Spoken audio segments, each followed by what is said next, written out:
Hey, what's up guys? Welcome back to another video. Today we'll be building out the backend to this Moonlamp e-commerce site. We'll start by adding Clerk for our authentication. We'll give the options for users to sign in with Facebook, Google, or email and username. Next, we'll create a database with Prisma and Railway to keep track of all of our user orders, and also give the options for the users to keep track of their own orders. And we'll also be adding a checkout directly on our website from Stripe. So let's get started on this project. Alright guys, so first thing we're going to do is add our authentication. We'll be using Clerk for this. So head over to clerk.com and sign up. I already got an account, so I'm going to head over to my dashboard. And then click on Add Application.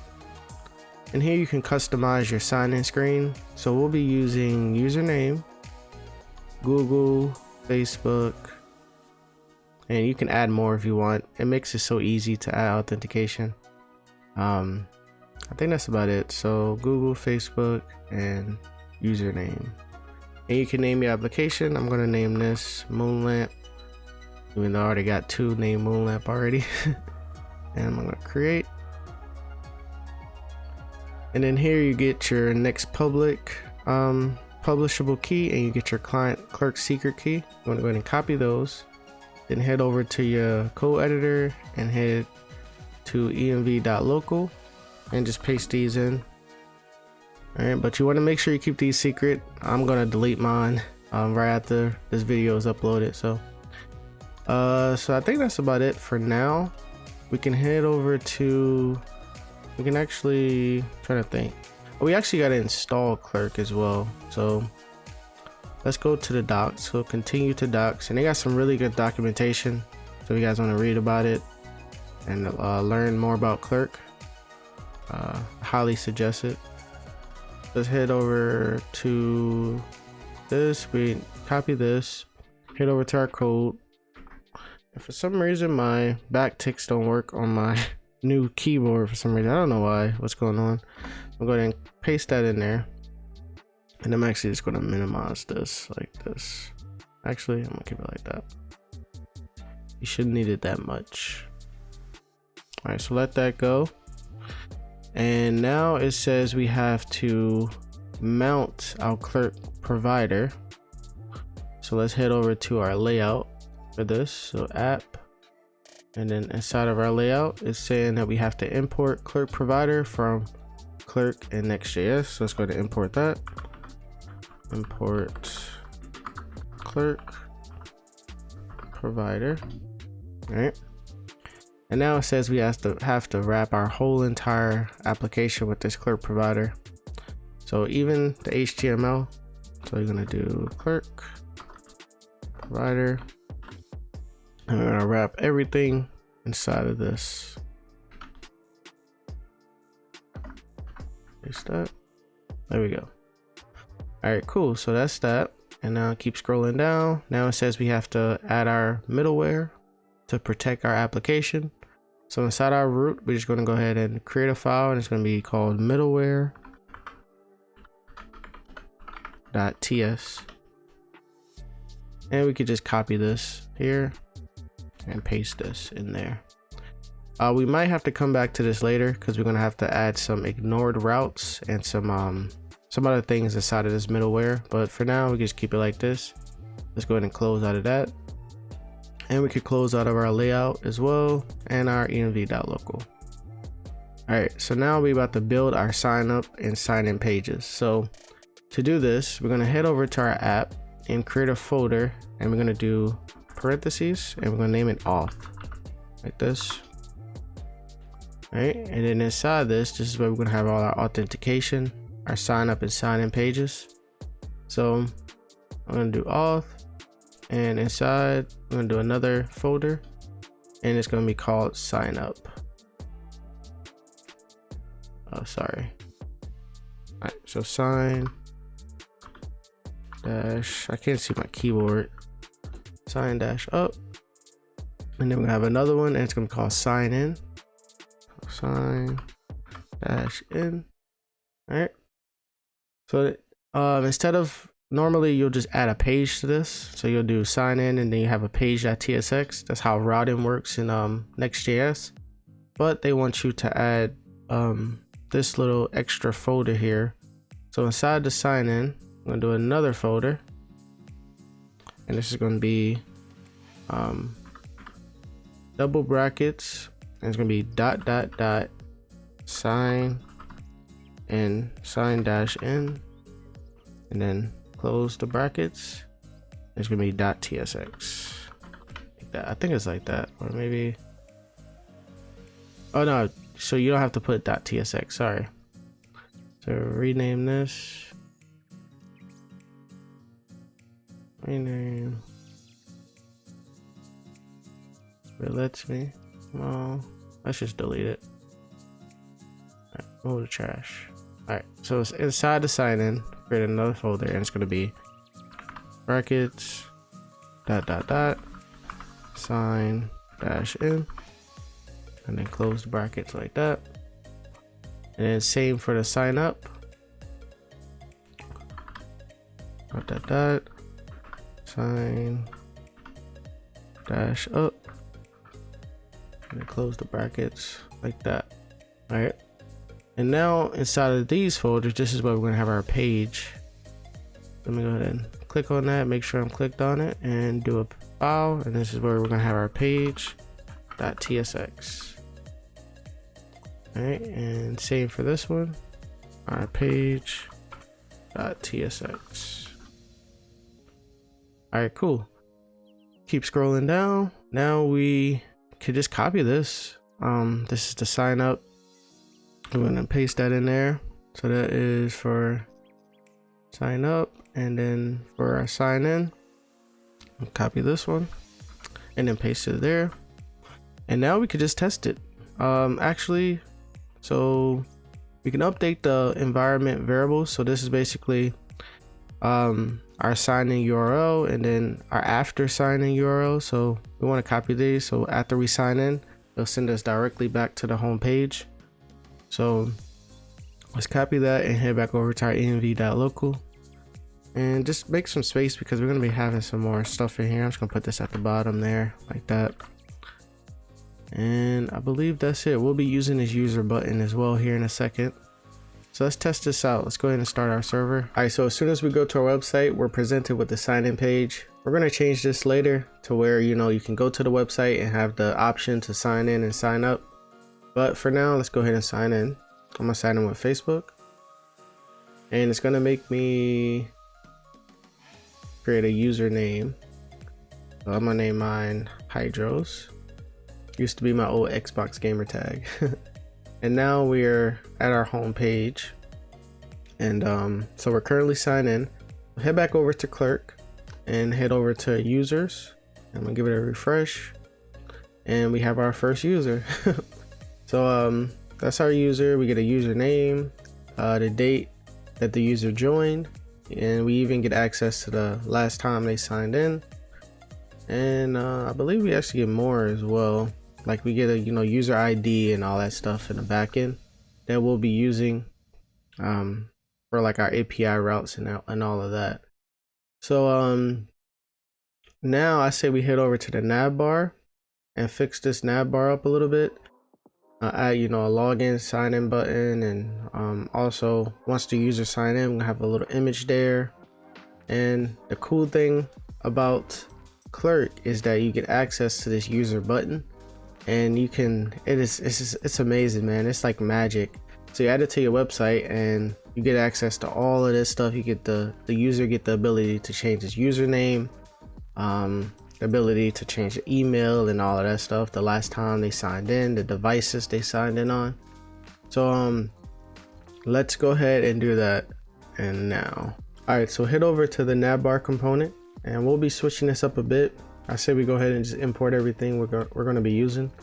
So first thing, let's go ahead and remove these BS cart 4 and BS fill back heart fill imports from React icons, because we'll be using different icons. I found better looking ones. I'm going to paste that in there. So we'll be using AI outline shopping cart, AI outline heart, and AI outline user. All right, and also we're going to import link from Next.js. We already did that, and I'm getting an error for some reason. Let's see, VS cart for, oh, it's because, just ignore that for now because we changed the imports. I forgot. All right, so we got link, we got all of that. I think that's about it. That's the only thing. Actually, we got to do some clerk imports. I'm gonna do clerk imports, and here we're gonna import user button. This is that button I've been telling you about. It's like magic, man. User button. And we also going to import our use user from Clerk as well. Actually, can't we just do both of them in one? I don't know why I did two of them. So use button and use user, like that. All right, nice. All right, so anywhere inside of our navbar function, we could just go ahead and do our little user thing. So right under, let's do it underneath this cart store. It's just so much code, it's kind of confusing. So we're gonna do a const, and we're gonna do is signed in, and we're also gonna do user as well, and this is going to equal our use user, like that. All right, so now we have access to if the user signed in just with that. There's actually another way to do this as well, but I'm not sure how to do it yet. All right, so let's go down here and change our imports. So this is going to be our AI. This is going to be AI cart, shopping cart, and this is going to be AI outline. Go ahead and save that. Let's see how that looks. Refresh. All right. And we're also going to switch up our logo as well. So this logo is a little bit too big. We're going to change the size of the logo. But yeah, I think those look way better. So instead of 200 for the width, we're going to do 150. And also for the height, 150. Well, switch that, and I think that looks so much better. All right, nice. All right, so we also going to add another link, but we haven't created this page yet. So let's copy one of these LIs. I'm going to copy this one, and I'm just going to paste it at the bottom here. And this link is going to be called My Orders. So this is going to give the user the ability to track, you know, their orders, the orders that they made and stuff. And for the href for now, it's just gonna be home, because we didn't create this page yet. All right, I'm just trying to get everything nice. All right, so we got my orders, and now we want to render out that user button. So we want the user button to render out if the user signed in, obviously.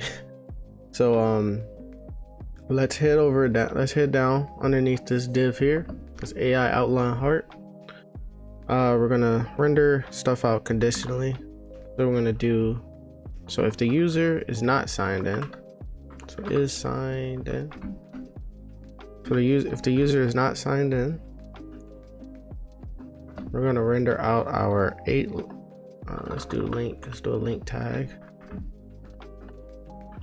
Link.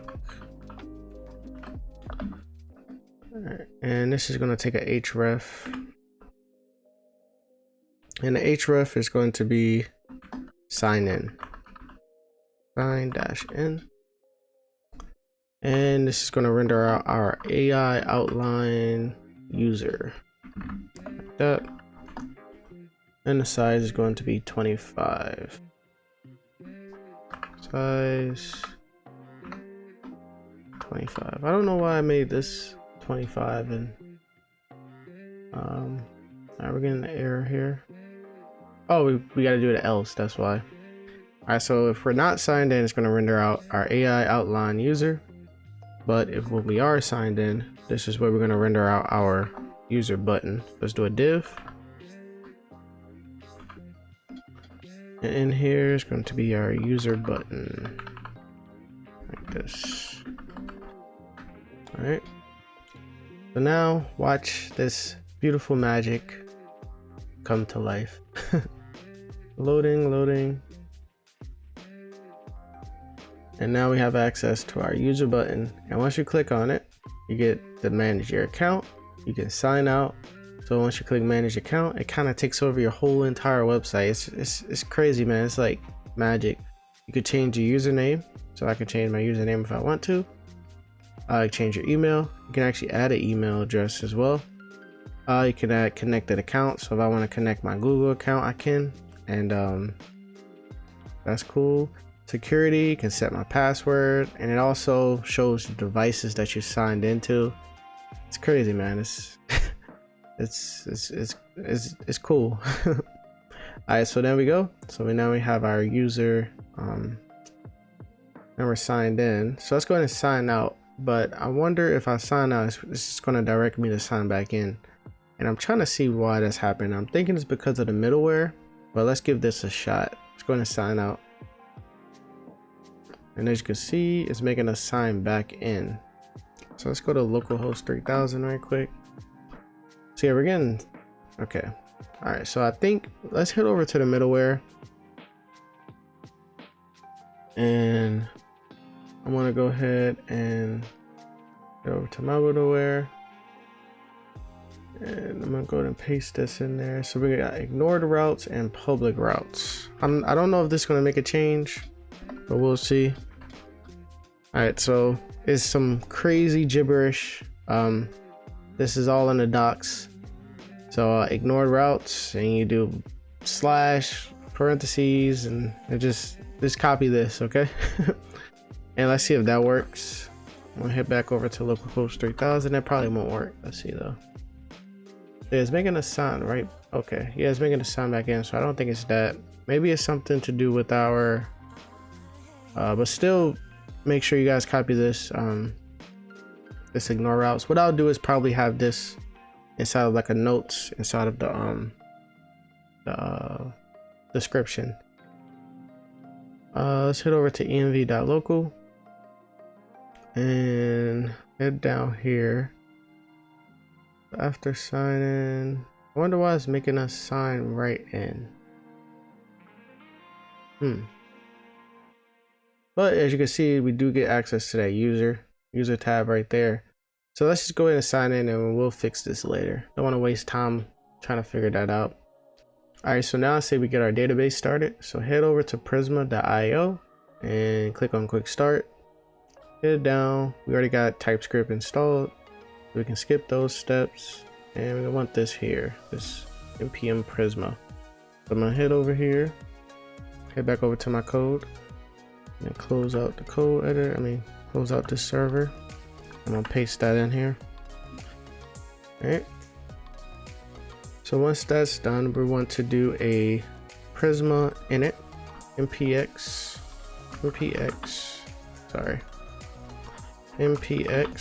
Prisma init, like that. And now once we do that, we should see a folder inside of our root named Prisma, and it comes with a schema as well. So we're going to need our database URL, and we are using Postgres with Railway. So head over to Railway, sign up, and click on start new project. Click on provision Postgres, and give this a minute. Okay, so once it creates, you want to head over, you want to click it and head over to settings. Actually connect, sorry, and copy this database URL. So instead of putting this inside of env.local, we're going to put this inside of our env file.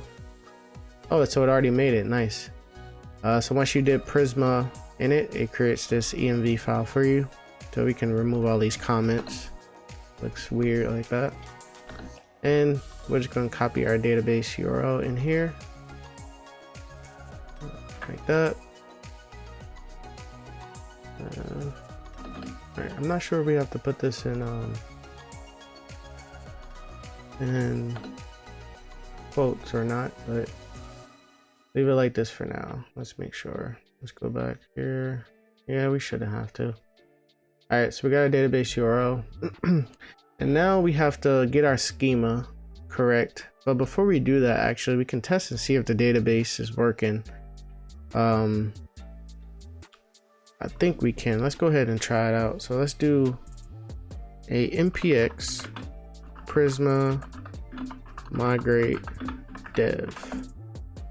Let's see. Okay. So yeah, it's saying that it doesn't have a valid URL.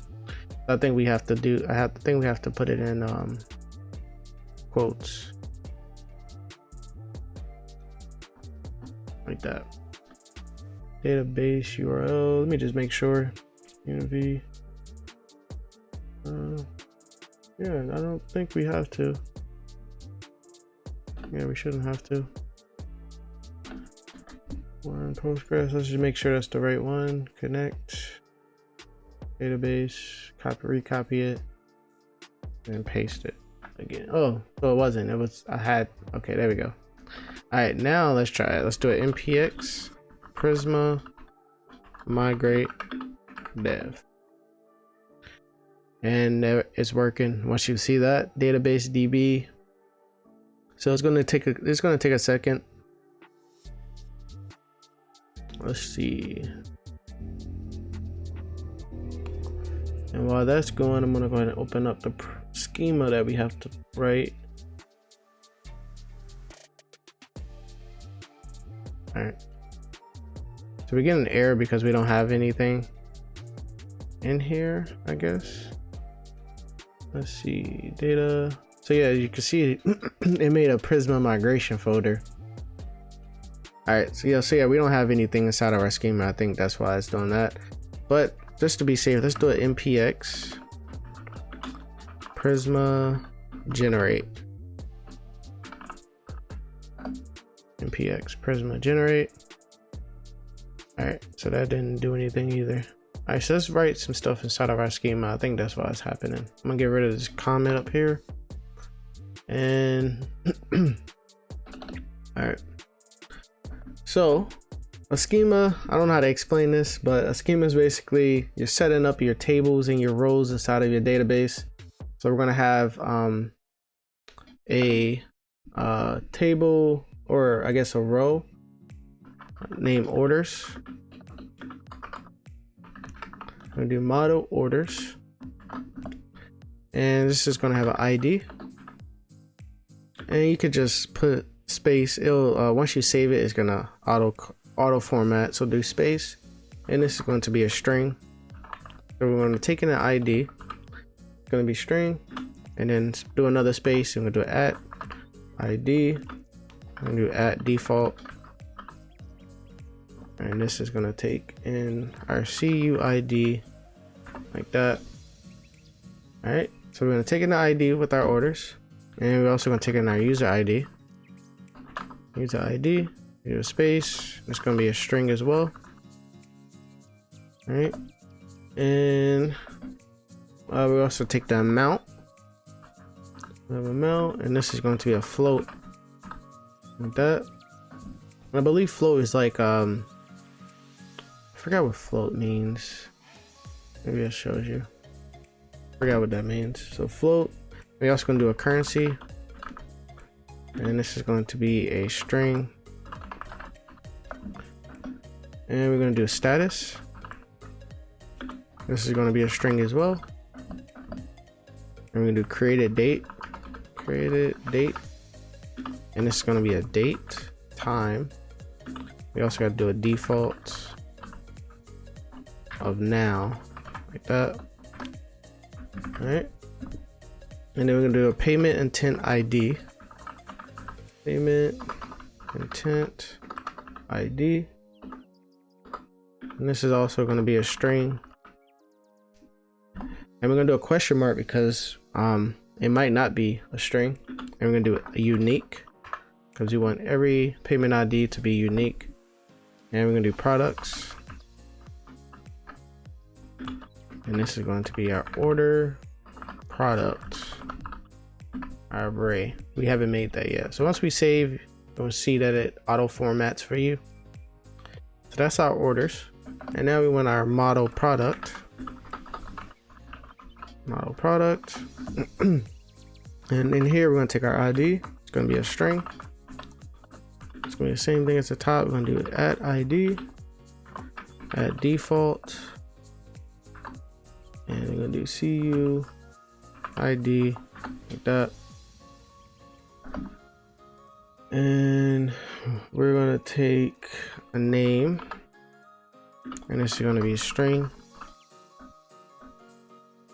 We'll take our unit amount, unit underscore amount.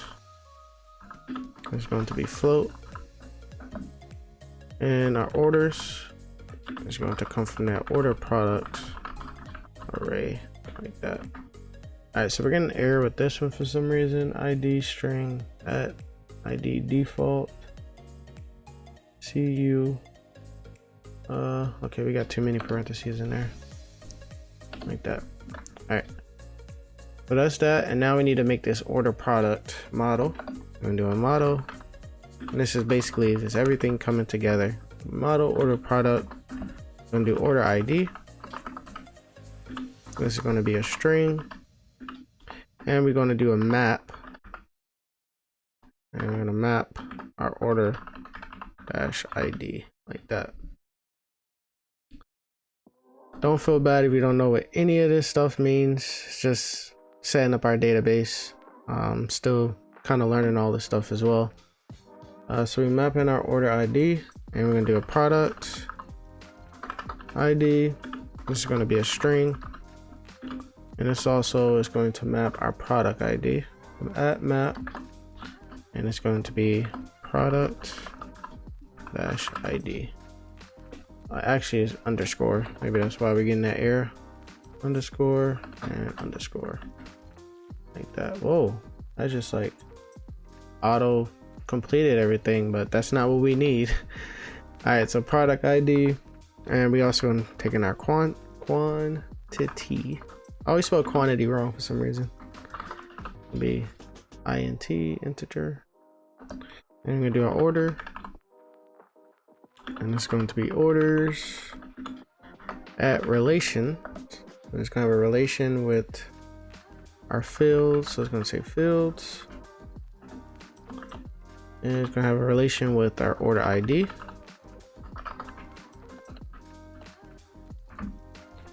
And references is going to have with our ID like that. All right, so we can actually copy this here, copy that, and I'm going to paste it again, and we're going to change this to product like that, and change this to product, and this is going to have a relation with our product ID.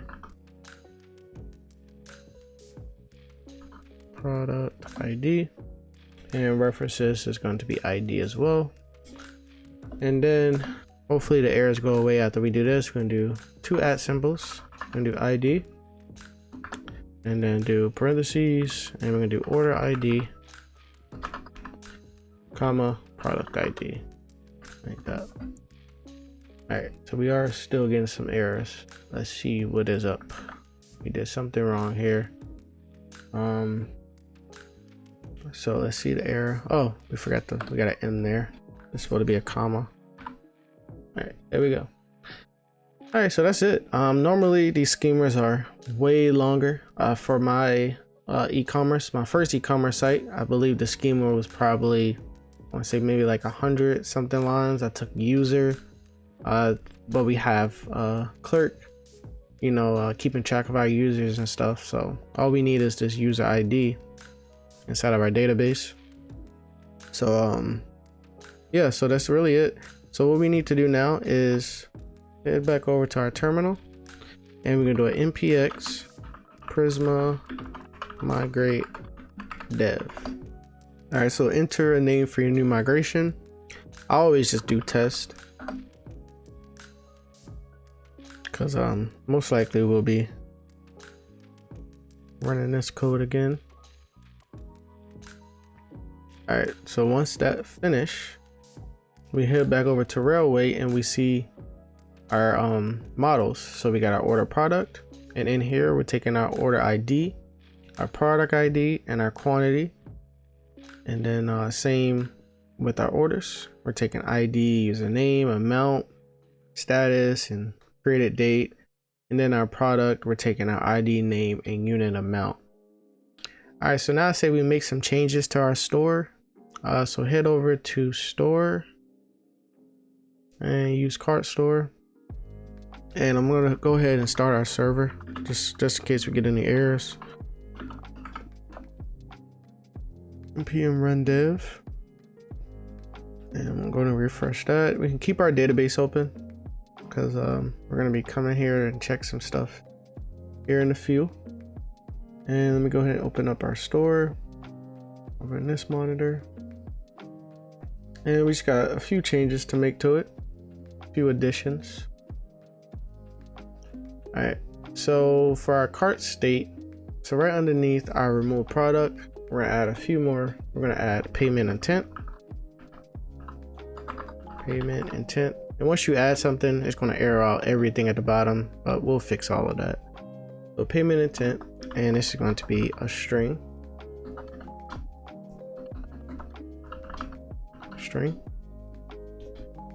And we're also gonna do a on checkout.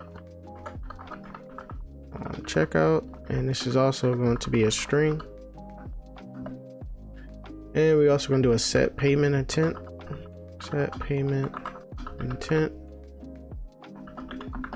And this is going to take a value, which is going to be a string, and it's going to return void. That. And this is just TypeScript. TypeScript stuff. So if you guys didn't install TypeScript at the beginning, you guys don't have to do this. And we're gonna do set checkout. And this is gonna take the same exact thing. It's take a value, and it's gonna be a string, and it's gonna return void like that. All right, so I believe that's it. Actually, we go into clear cart as well. Do clear cart.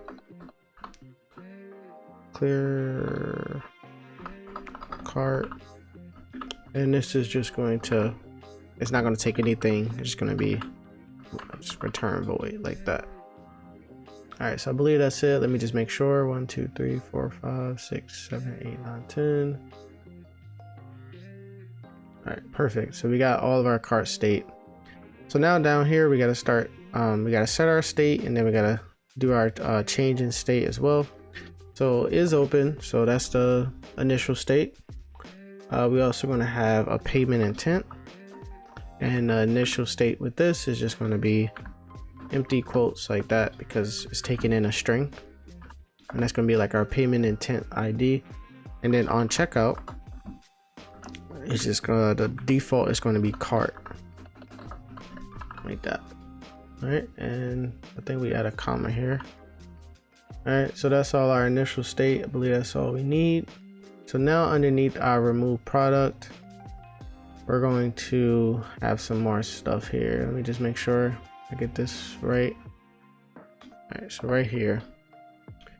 All right, so we're gonna do a set payment intent. And like I said, it's gonna take in a value.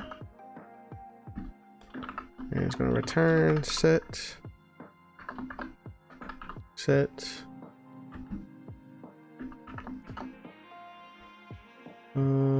And this is going to return our, just make sure I get this right.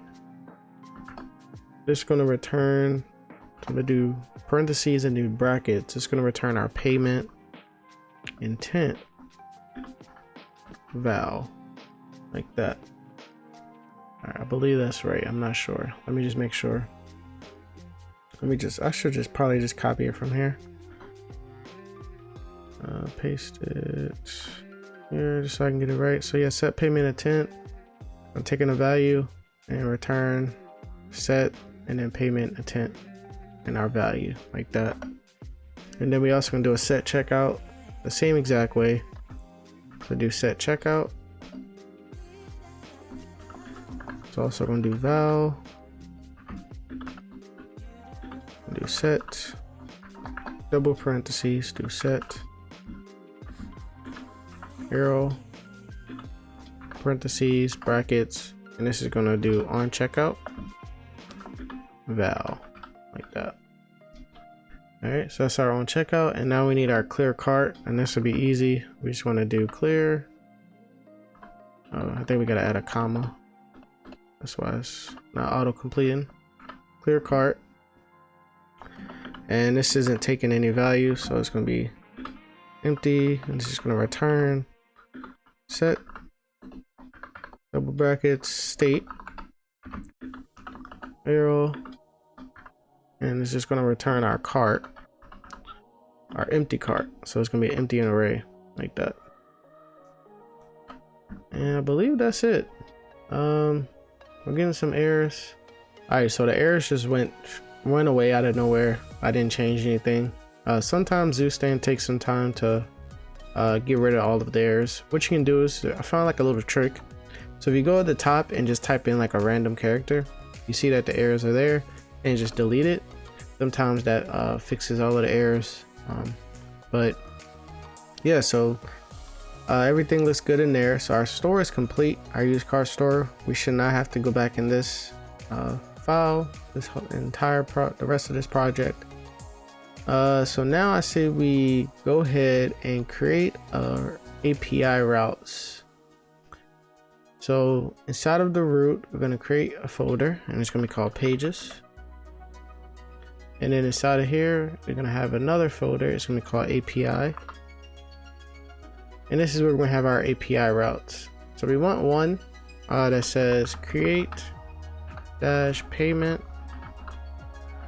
intent like that, and it's going to be .ts.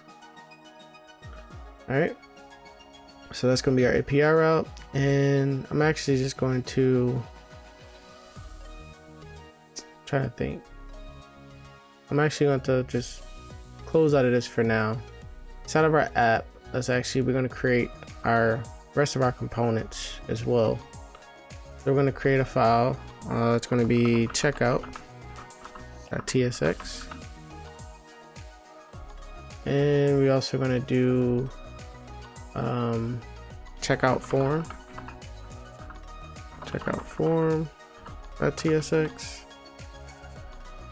and that's it for now. All right, so let's head over to our cart. And now, since we inside of our store, we did this set checkout, and the default is cart. So on checkout is cart. So we need to we can render stuff out now inside of our cart. So once our checkout equals to checkout, our on checkout is checkout, we can render some stuff out. So let's head over to, it's going to all make sense here in a second. I suck at explaining things, I do apologize. So inside of our cart, let me go ahead and open this here, and app, and do cart. All right, cool. So now we can start rendering stuff out, you know, with our on checkout. So we don't want our products to show once we hit checkout. So let's go and add it to cart. As you can see, our product's there, but once we click checkout, we're going to be inside of our checkout. So we don't want these products to show. So we're actually going to copy all of this, even the fragment as well, all the way to right here. All right, all the way to our total. And we're going to do brackets, and then we're going to render this out conditionally. So we're going to do cart store dot on checkout. So if our on checkout equals cart,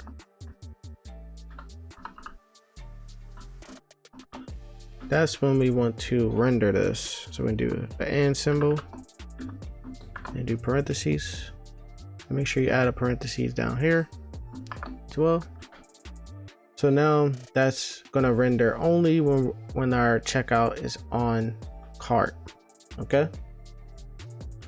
And now underneath this is our cart empty. So we want this to only render out when our cart length is less than 0. So let's go ahead and get rid of that. We want that, so that's what we want. But we also want this to render once our checkout is equal to cart as well. We don't want this here once we enter our checkout. So we're gonna do cart length -1, and we're also gonna do the and I'm gonna do cart store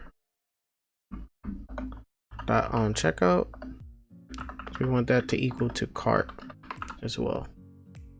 All right. We only want that to render out once our checkout is equal to cart. I've been saying that for like said it at least 20 times already. All right. So now our checkout button. So we want this to render out the same exact way. So we only want this checkout button to render out when our checkout is equal to cart. So we're gonna do cart store dot on checkout, and this is going to equal to cart. All right. So you're probably wondering, how do we change this on checkout? So right now we're in cart. Our on checkout is equal to cart, and I believe we can check it inside of our application. So click on application,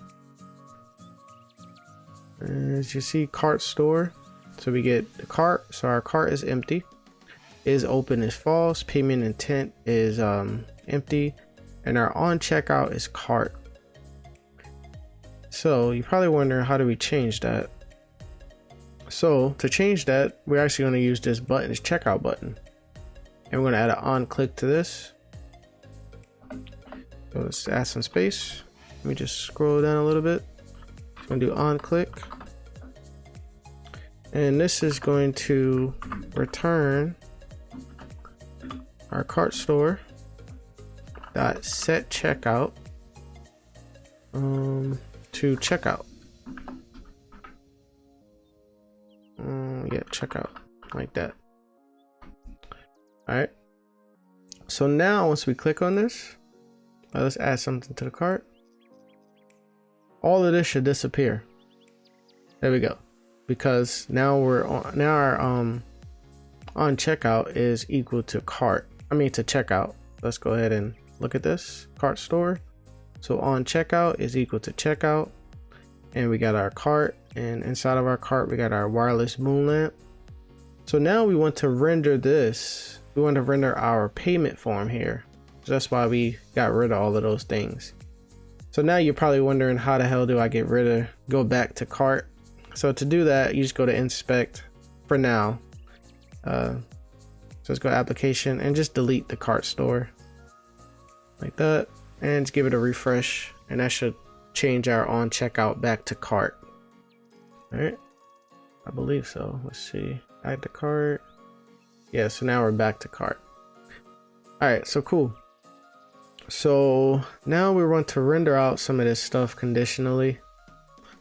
So we got our checkout and we got our checkout form. Let's go ahead and export them.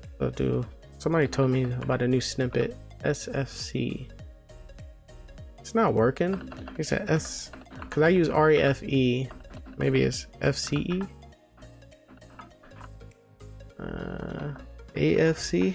I'm trying this new snippet that somebody recommended, because when I do this snippet here, I always delete import from React, and I guess that was triggering some people. So I'm gonna go ahead and just continue doing it, because obviously that other snippet isn't working. We're gonna export all of these and head back over to our cart, and right underneath this null, we're gonna render some stuff out conditionally. So we want cart store. Sorry, my ring just went off. Cart store dot on checkout. So if that equals to checkout, we want to render out. So we're gonna do the and we're gonna render out our checkout component like that.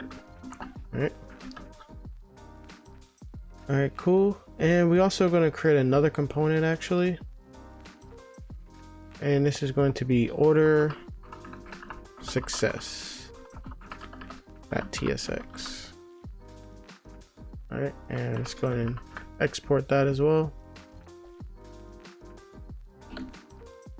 And head back over to our cart. And now we're gonna do the same exact thing, but instead of checkout, it's gonna equal success. So cart store dot on checkout. So if this equals to success, that's when we want to render out our success page. So order success like that. All right, so let's test out this checkout one. So once we click checkout, we should just see checkout there. And for now, since we don't have any ways to go back for now, go ahead and actually we can add a way to go back right quick. And I think we're gonna actually keep this here as well. So we're gonna render out a button to go back to the store. So for example, if you click checkout and you want to say, oh, I want to add another one, you can go back and add another one, then click checkout again. So you want the ability to do that. So trying to see where we're gonna put this. So right underneath, let's see, where's that button at?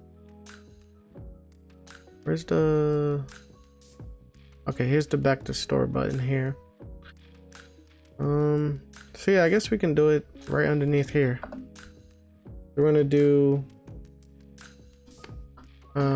brackets, and we do cart store dot on checkout. So this equals checkout. We want to render out a button, parentheses, and we can do a button, and this button is going to have an on click.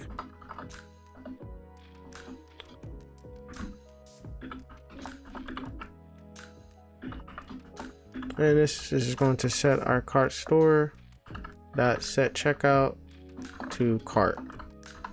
All right, and the button is just going to say back to cart. All right, so once we click on this, you see it goes back to cart, and once we click checkout, we are on checkout. Back to cart, we're on cart. So that's what we want, and we can style this up a bit.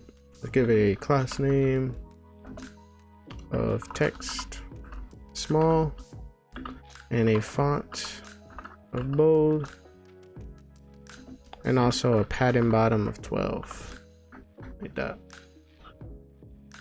Okay, I don't know what there we go. I was about to say I don't know how the padding bottom didn't work. All right, so nice. So now I say we actually work on our checkout form. That's going to be fun. We're going to be using Stripe checkout form for that, and let's do that now. All right, so head over to our checkout form component. Before we start writing any of the code, we got to install some more Stripe packages. So if you head over to our package like JSON, we have Stripe installed, but we need to install Stripe.js. So just copy this code. Let me go ahead and open up my terminal. All right, paste that in there. Oh, wrong thing. Control C. Let's just clear it actually. That work. Clear. All right, and let's copy this code again. Paste it in there. All right, so now we have Stripe.js, and I believe that's all we need. So go ahead and close out of our package like JSON, and let's start fixing up this form. All right, so we won't be able to see this form yet because we got to work on our checkout component. Because if you look at our cart, when on checkout equals checkout, that's when our checkout component shows. So this checkout form is going to be a part of this checkout component. So we're just going to build out the form first, and then we'll add it to our checkout. So there's a few imports we got to do. We got to import load Stripe, and this is all going to come from Stripe.js, and also Stripe payment, Stripe element, sorry, elements, options, like that. All right. And we also going to import elements, and this is also, actually, this can just go inside of this package, the top package. So elements as well, elements, that. All right, and I don't know why it's not showing, right? Oh, okay, so that makes sense. So we actually got to install another package. We got to install, so we install Stripe.js, we got to install React. So let's we can just type in, actually it's right here. So let's copy this and go back to our terminal and paste that inside. All right, close that. So this elements is going to come from Stripe dash React Stripe.js. So import elements. There we go. All right, and we also going to import our use cart store. Use cart store, and use state and use effect. Use state and also use effect. All right, and also use router. Import use router. This is going to come from next dash router, and also use clerk. And this is going to come from our clerk. All right. So I'm trying to think, should we do this now or should we do the checkout? We probably should do checkout first. Now I'm looking at the code. So to keep these imports, and let's actually go over to checkout. Because I think that would be better. And I think you guys will understand it better if we do this first. Yeah. So yeah, I say we do this first. All right, so checkout. Oh wait, out form. Ah, do you want to know something funny? So these imports was for checkout. So just copy this and cut it, and then put it inside of our checkout, like that. So yeah, that was for checkout. All right, cool. And we also going to import our checkout form. All right, and I believe that's it for now. So let's go start getting stuff together. So before our checkout function, we're gonna do a const Stripe promise, and this is going to equal the load Stripe. And this is just loading our publishable key from Stripe. It's gonna be process dot env dot next underscore public Stripe publishable key. All right, and to get rid of that TypeScript error, just put an exclamation point like that. All right, cool. So all right, so inside of our function, we're going to do a const router,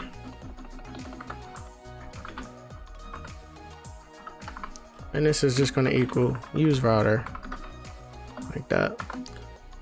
And this is just a hook to listen out for events, routing events. And then we also want to do a const cart store, and this is going to equal our use cart store. All right, and we used that before already, so I don't got to explain that. And then we also going to use const user. We also use this as well. This is just grabbing a user from use clerk. That way we can grab the user ID. All right, So we did all that, and now we got to set some state. We're going to do a const, and it's going to be client secret, and set client secret, and it's going to be use state, and the default value is going to be this empty quotations. All right, and this is just holding our client ID. State just holding our client ID or client secret, sorry. All right, so now we're going to do a use effect so we can make an API call to our create payment intent. So we're going to do a use effect, and it's going to be arrow function. All right, so in here we're going to do a const create payment intent. All right, and this is going to equal a async function, async arrow function. I probably should have just used a snippet. All right, so we're gonna do a try catch. I know it's a little bit old school. I think there's actually a better way to do this without using use effect, but it's the only way I found out. This is the only way that I know how to do it. So we're gonna do a try, and in here we're gonna do a const user ID, and this is going to equal user.id, and we will get a TypeScript error because user ID can be null. So just put a question marker like that to get rid of that. All right, and underneath this, we're going to make the API call to our payment intent now. So we're going to do a const response, and this is going to equal await fetch. I'm going to fetch that API, so just going to be /API /create -payment -intent. All right, we're fetching that, and when we fetch it, we want to make a post request, so make sure you put a comma actually. So still inside of this fetch, so right after this we're gonna put a comma, and then we're gonna do a post. So we're gonna do a method, and then post like that, all caps, comma, and we need some headers. And in here, our content type,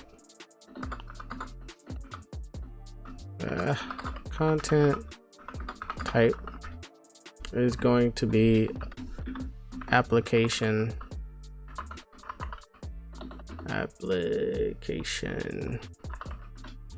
/JSON, like that. All right, and now our body. So we got our method, we got our headers, and now we need our body. Our body is going to be JSON.stringify,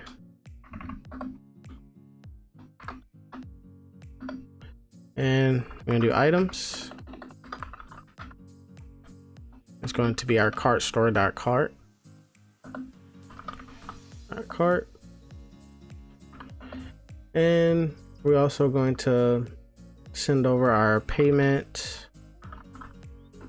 intent ID, so payment intent ID, and this is going to be our cart store dot payment intent. All right, and make sure you put a comma, and then we're also going to send over our user ID, and that is going to just be user ID. All right, cool. So we're getting an error, and let's see why. I think because of this we need a comma there. All right, cool. All right, so now we need to handle various scenarios just in case, you know, we're unable to send a post request to this. So underneath this one here, I believe it's this bracket there, we're going to do a if. So if our response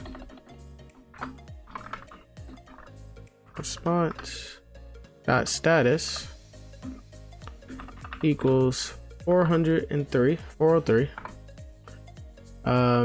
we just want our router dot push, we want to push just our home page. Push our home page there, or we probably should push sign in maybe. But then again, what if we're already logged in? So yeah, just push our home page, our index, and then we'll just return after that. All right. And then after this if, we're gonna do another if. So if response is not okay, response dot okay, we're gonna throw an error as well. So we're gonna throw new error, and you can have this say whatever you want, to be honest, but I'm just gonna do network response is not okay, fam. So it's not okay. All right. And then so that's just handling scenarios just in case we can't send a post request to there. So after this if, we're gonna do a const data, and this is just going to await our response .json. Make sure you put parentheses like that. And now we're gonna check the response has like the expected data structure that we want. So right after this this const data, we're gonna do if data and data dot payment intent. We're going to set our client secret to our data dot payment intent. Here's the thing, dot client secret as well. Dot client, we're gonna do underscore secret like that. All right. And then after this, we're gonna do we're gonna store our payment ID inside of our cart store. So we're gonna do a cart store dot set payment intent to our data dot payment intent dot ID. All right. And just trying to make sure I did all this right. And then we're going to, so that's if our data and our data that payment intent. Now we need an else. Gonna do else. We can just do a console dot error. Console dot error. And we could just do like unexpected.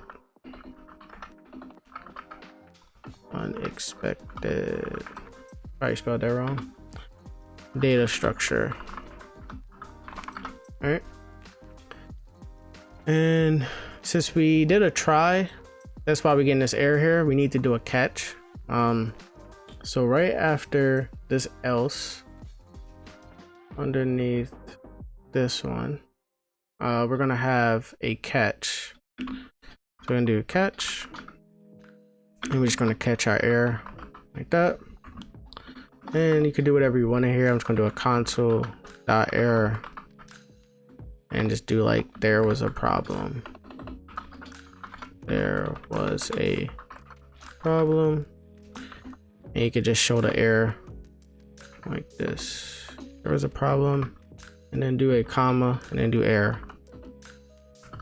So we can show the error just in case, because we might run into some errors, man. It's the only thing. All right, so I did something wrong here. All right, so I just had an extra bracket. Let me just go back to show you guys. So I had an extra bracket right there. I just removed it and it got rid of the errors.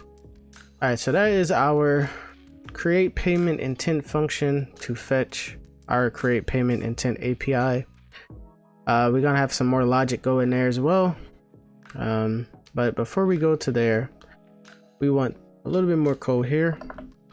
We want to do, I actually wanted to show you guys this. So let's head over to, let's type in Stripe payment elements. Maybe this is it. So here it shows you how to, you know, get this checkout form rendered on your website in their docs. It's really easy to do. You guys can check out the docs here. We'll be going with, I believe we're going with this. I think it's this one here, or maybe it's just this one. I think tabs. That's one we went with. And all you do is you get your options, your appearance. You can do dark, you can do light. It's pretty cool. Highly recommend reading over the documents so you guys can understand it better. So let's go ahead and do that now. We're gonna do cons, options, and it's going to be stripe, elements, options, and in here we're going to take our client secret, and also we're going to do appearance, and our theme is going to be stripe.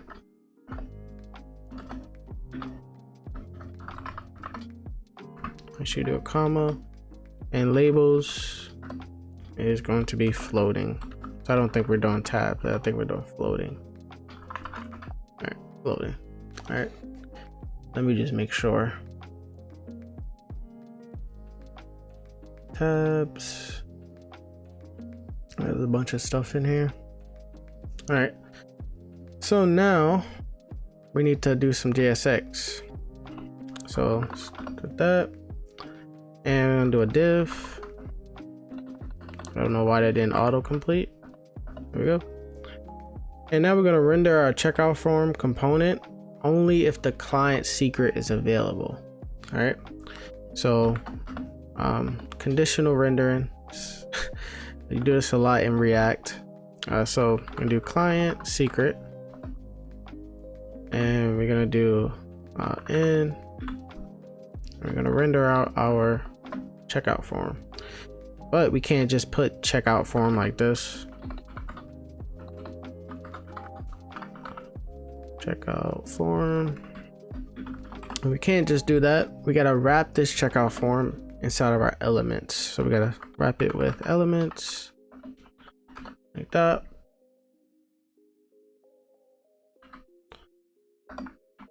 All right.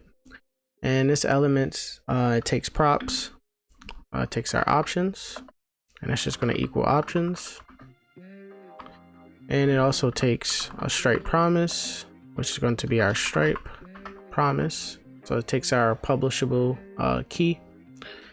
And that's it for that. But we also have to send our checkout form our client secret.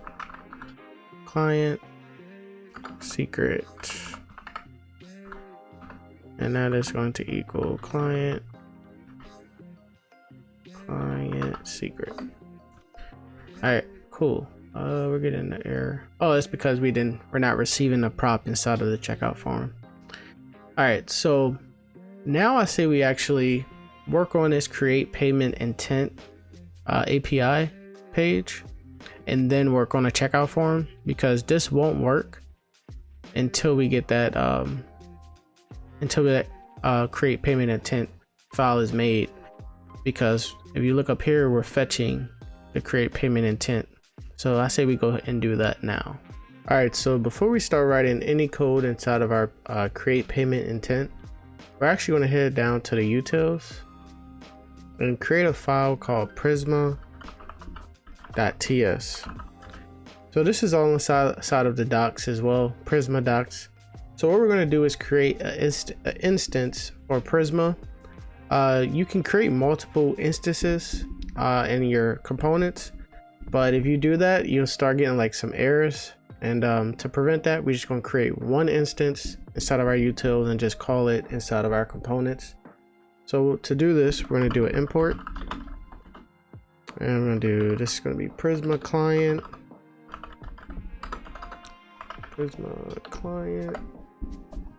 and we're going to do a const global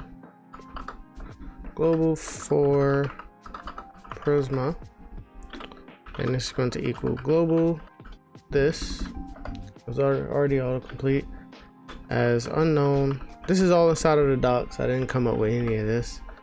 And we're going to do Prisma Prisma, and do Prisma client,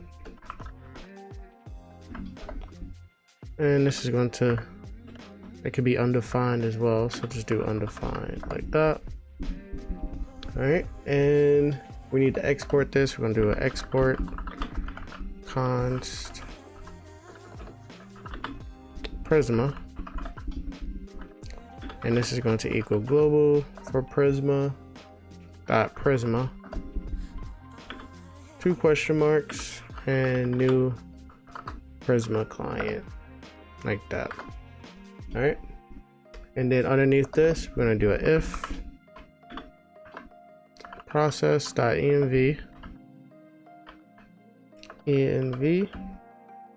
dot node underscore env is not equal to production like that. And then we're just going to do a global for Prisma dot Prisma equals Prisma. So like I said, all this is in the docs. I'm gonna be honest, I don't understand what this is doing. I just know that we're creating, actually I do, we're creating a instance for Prisma instead of creating it inside of our components every single time. Because if we do that, like I said, it's just going to cause an error that's saying that we're creating too many Prisma instances. So this just created one time, and then now we head over to our create payment intent, and this one's pretty long. I'm gonna try to explain it the best I can. So let's go ahead and get started. So we're gonna go ahead and import Stripe from Stripe, and we're gonna import Prisma. So that Prisma file we just made from our utils. So Prisma, maybe if I just write it like this, Prisma. Okay, so it's not auto completed. That sucks. So let's do Prisma like that, and it's going to be from @/utils/ Prisma, and then we're gonna also import, I think that's it for now. So now we're gonna initialize the Stripe client again, but instead of it taking our publishable key, it's gonna take our secret key. So we're gonna do a const Stripe, and it's gonna equal new Stripe, and now it's gonna take our process.env .stripe underscore secret underscore key, and just to get rid of that TypeScript error, we're going to do exclamation points, and we're going to do a comma. And here, this is also in the docs as well, you got to do an API version when you're doing this. So we're going to do API version, and the API version is 22, it auto completes, so it's 2022 November 15th. All right, so that's that. So we got our Stripe key, and now I say we go ahead and make a function to calculate our total order, the total for our order. So we're gonna do a const calculate order amount, and this is going to equal items.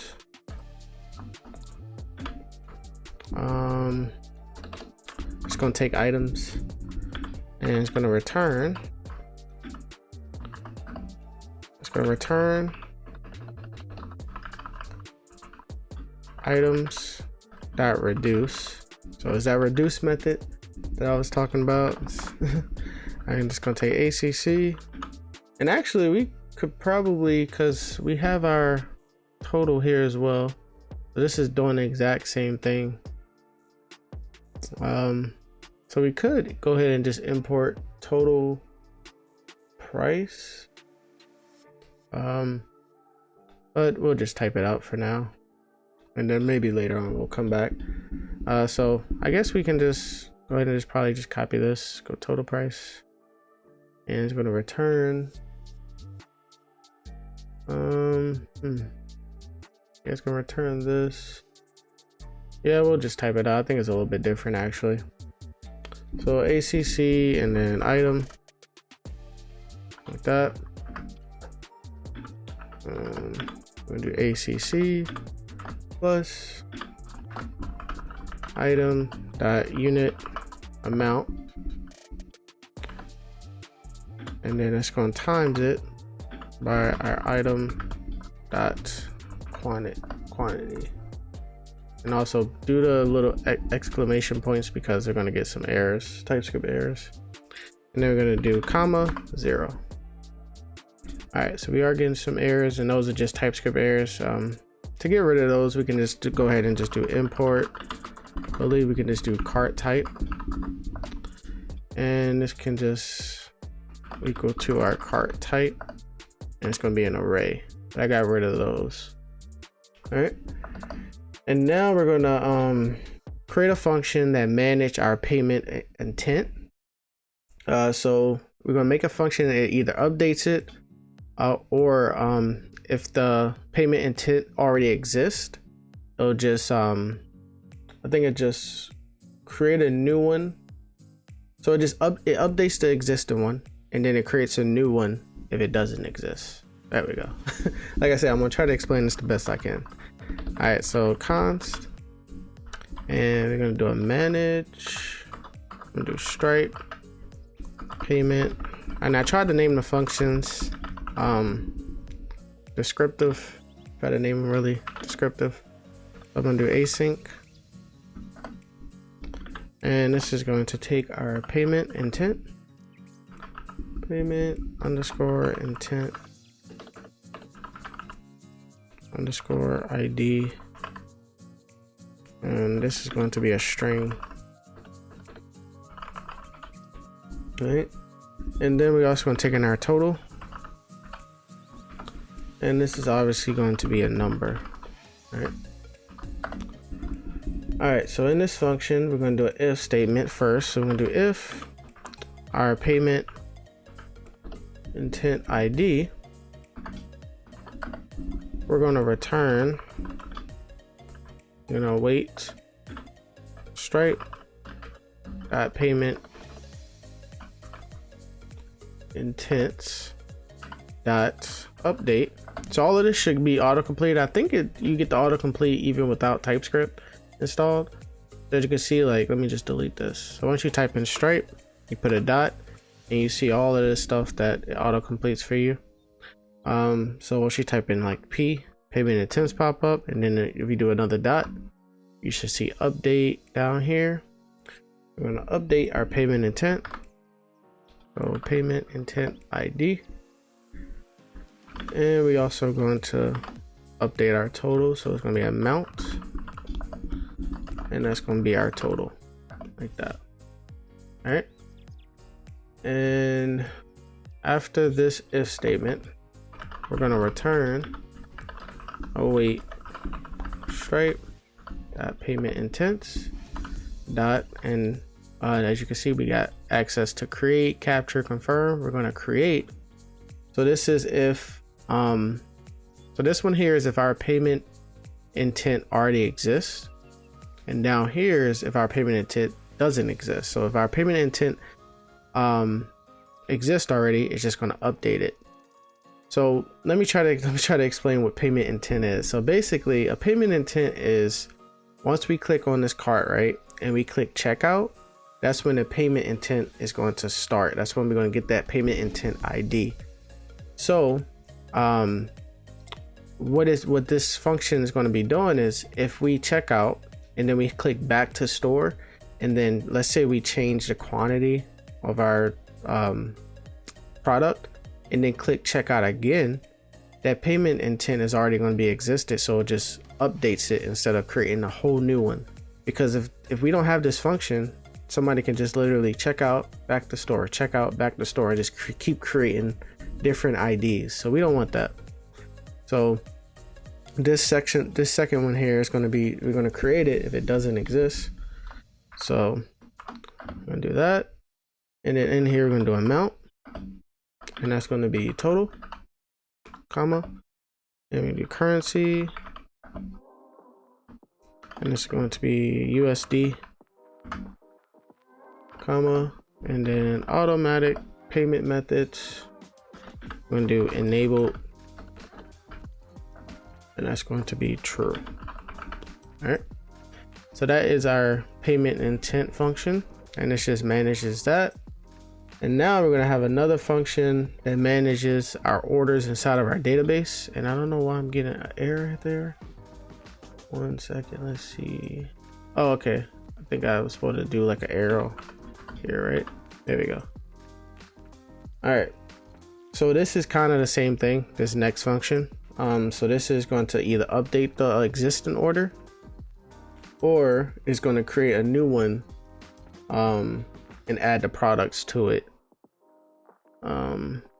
So this one's for the ID, and this one's going to be for the order itself. So we're going to do cons, and this is going to be manage order. I'm just going to do in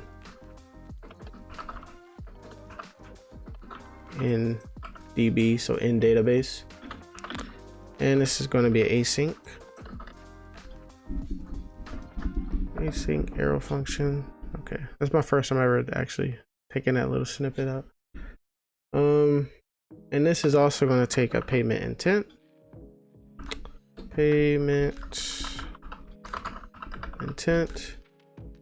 and a user ID, and a total, and our items as well. All right, so in this function we're going to do an existing order, so cons existing order, and this is going to await Prisma. So once we do that and put a dot, we get access to all this stuff. So this is going to be orders, and this is from our schema, our Prisma schema, our orders model, and we have access to all of this stuff. So we can create an order, we can find many, which is, I believe, like find all, it loops through like all the entire orders. Yeah, there's a bunch of them here. We're going to use find unique. That's down here, find unique, and in here we need to put it, tell it where to find it. So we're going to where, and it's going to be our payment intent ID, and then payment intent dot ID. All right, and so that's that. And now we are if statement. So if we find that existing order, we just want Prisma to update it instead of creating a new one. We're going to return await Prisma.order, and now we get access to all that again, and we're going to use update this time. Update, and this is basically Prisma CRUD operations. So you can create, you can delete, you can do a bunch of stuff with Prisma. Go down, so that's that. So now we need to tell it where, and same thing, we're gonna do payment intent ID,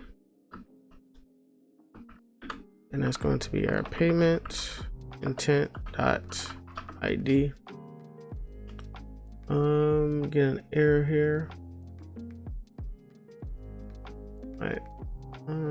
Probably spelled, I'm trying to type fast as I can. I'm probably spelling some stuff wrong. And now we need to do data. So it's going to be user ID, and then amount. It's going to be total, and then currency. What the hell is that? Total, and then currency is going to be USD,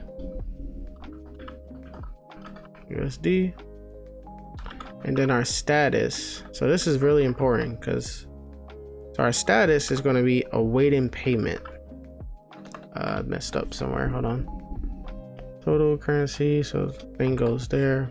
All right, so our status is going to be awaiting payment, and you can name this whatever you want. I do awaiting payment. All right, and I'm just going to finish up this function, and then we'll see what these errors is coming from. All right, so that's update. So that's if the order exists. So it's kind of like this payment intent thing, payment intent ID. So this is with the orders. It'll just update it if it already exists, if this payment intent exists already. So now if it doesn't exist, so right after this bracket here, we want to create an order. So we're gonna do a cons create order, and this is going to be await, and we do a prisma dot orders dot create, and in here, this is where we're going to have our data, and this is going to take a bunch of stuff. So let me just scroll down. So we're going to update user ID, we're going to amount, or we're not going to update, we're going to create amount. That's going to be total. Currency is going to be USD, comma, and then status is going to be awaiting payment. Awaiting payment. And then our payment intent ID is going to be our payment intent dot ID. All right. So I am getting errors for some reason. All right, so I think I see the issue. Here we got prisma.order product. So this is the wrong model that we're trying to update. But this is supposed to be order, like that. Orders with an S. All right, so I got rid of that. And data has any type. I believe we just add a comma here and get rid of that. And now we just got these errors there, but that's okay. We'll fix those later. All right, cool. So that's that. So now we got a function that manages our payment intent. So that way we won't keep creating payment intents once we click checkout every single time. And then we also have a function that manages our orders in our database. So that way, once we click checkout, and if we want to go back and change our order, click checkout again, it just updates it instead of creating a new one. And if the payment intent doesn't exist, then it'll just create a whole new order already. All right, so now we have to loop through our items and trying to see which function we're gonna do. I know one of these functions I didn't need, because man, I'm gonna tell you guys, it took me, that's why the video took so long to be finished, is because I was trying to get Prisma to work with Clerk, and there's literally no docs on it. I believe because Clerk is kind of new, I guess, and there's no videos on it on how to integrate Prisma with Clerk. I believe there's like one video, but he didn't explain anything. And so I was trying to get it to work with that, and so I kind of had to figure all this out myself, to be honest. That's what took so long. So now we're going to loop through our items. So still inside of our manage orders, actually. So we're not actually finished with this. We're still inside this.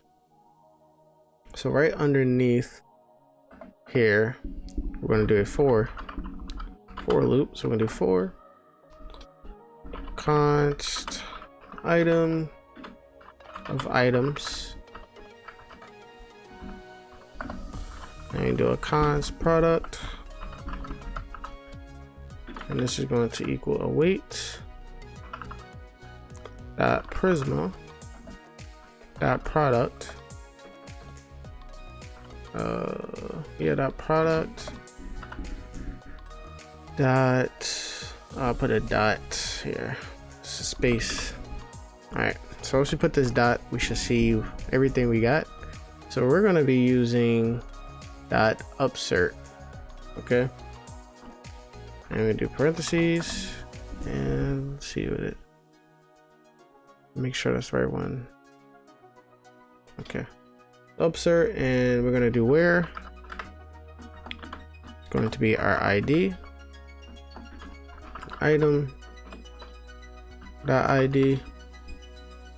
I'm gonna do a comma, and we're gonna update our name.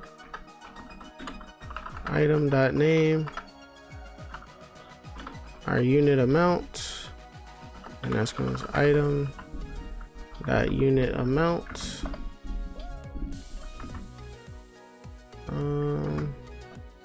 And then we also going to create. Let me just scroll down a bit, and then here is going to be our ID. Item dot ID, comma, name,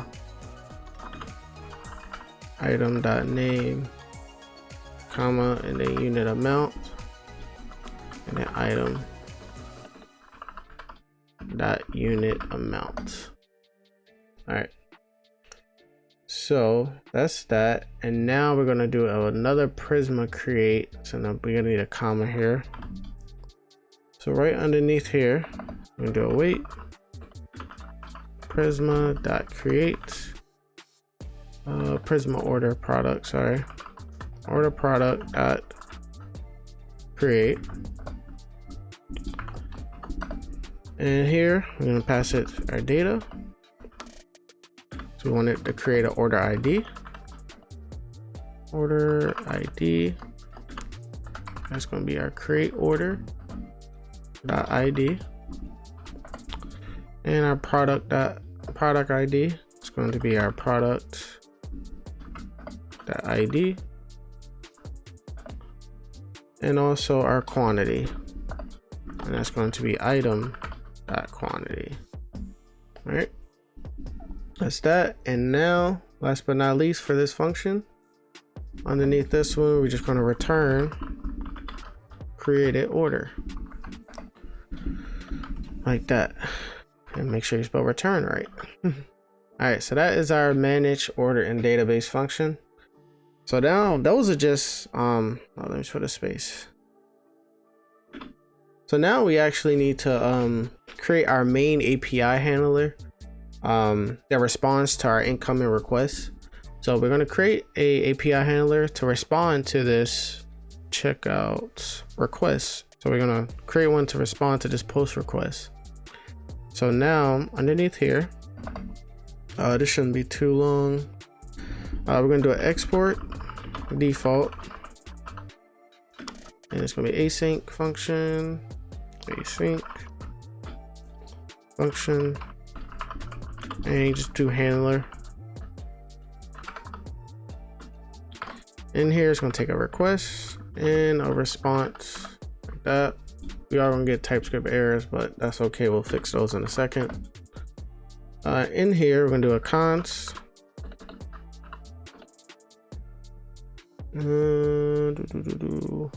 Yeah, const. Items, and we're going to destructure some things. So we do payment, intent ID, and our user ID, and this is going to equal our rec dot body. All right, and this looks weird for some reason. Let me wonder if I can make this. Yeah, that looks better. Looked weird. All right, and now we're going to calculate the total order amount. So we're going to do a const total, and that's going to equal our calculated order amount items. So we actually could have used that function, that total price util. All right, so now we're going to do a try catch. So we're going to do a try, and we're going to do a const payment intent, and that's going to equal await manage stripe payment intent, and and it's going to take in our payment intent ID and our total. All right, that just manages our payment intent, our Stripe payment intent.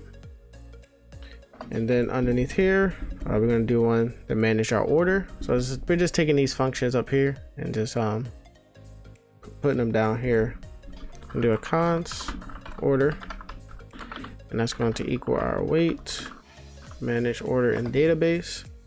And this also, we're going to pass it our payment intent, our user ID, our total, and also our items, like that.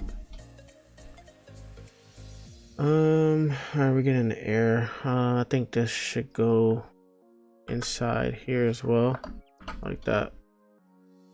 Alright, and now we're going to send the successful response back. So we're gonna return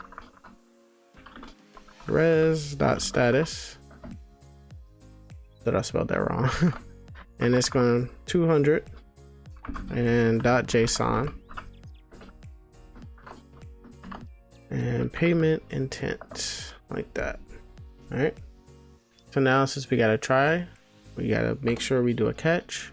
So right after this, we're gonna do a catch, and we're gonna catch our error, and catch our error, and we're just gonna send back a 500 response.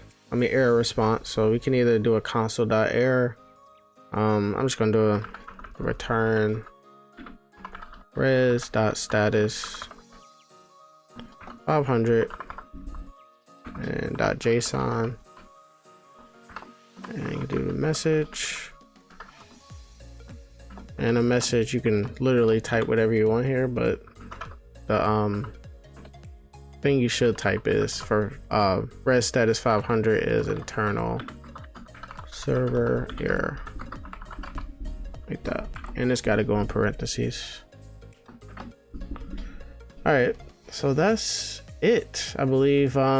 So this create payment intent are going to have a few TypeScript errors that you can just ignore, but we are going to fix these two here to fix those. So wow, look at this, we don't need any of that. So Next.js got these built-in forget what it's called, next API request and a next API response. I'm gonna do next API request and next API response, and that's going to come from next. And all you do down here is just do, so this is the request, we're gonna do next API request for that one, and then next API response for that one. All right, so that is our create payment intent. That was pretty long. Now this is where the fun begins. Let's actually see what we would get once we create this post request. Let's see, console. Let's see, once we check out. All right, so we don't get any errors, which is good. So we're not getting that the status code 500 error, which is good. All right, cool. So that's what we want. So now, oh, we're not we're not even logged into the server. Oh man, that's hilarious. Run npm run dev. All right, let's refresh this. And we might actually see our order ID and payment intent show up here once we click this now, because we're sending a post request. I don't think we even need a checkout form right now for this to work. Let's see.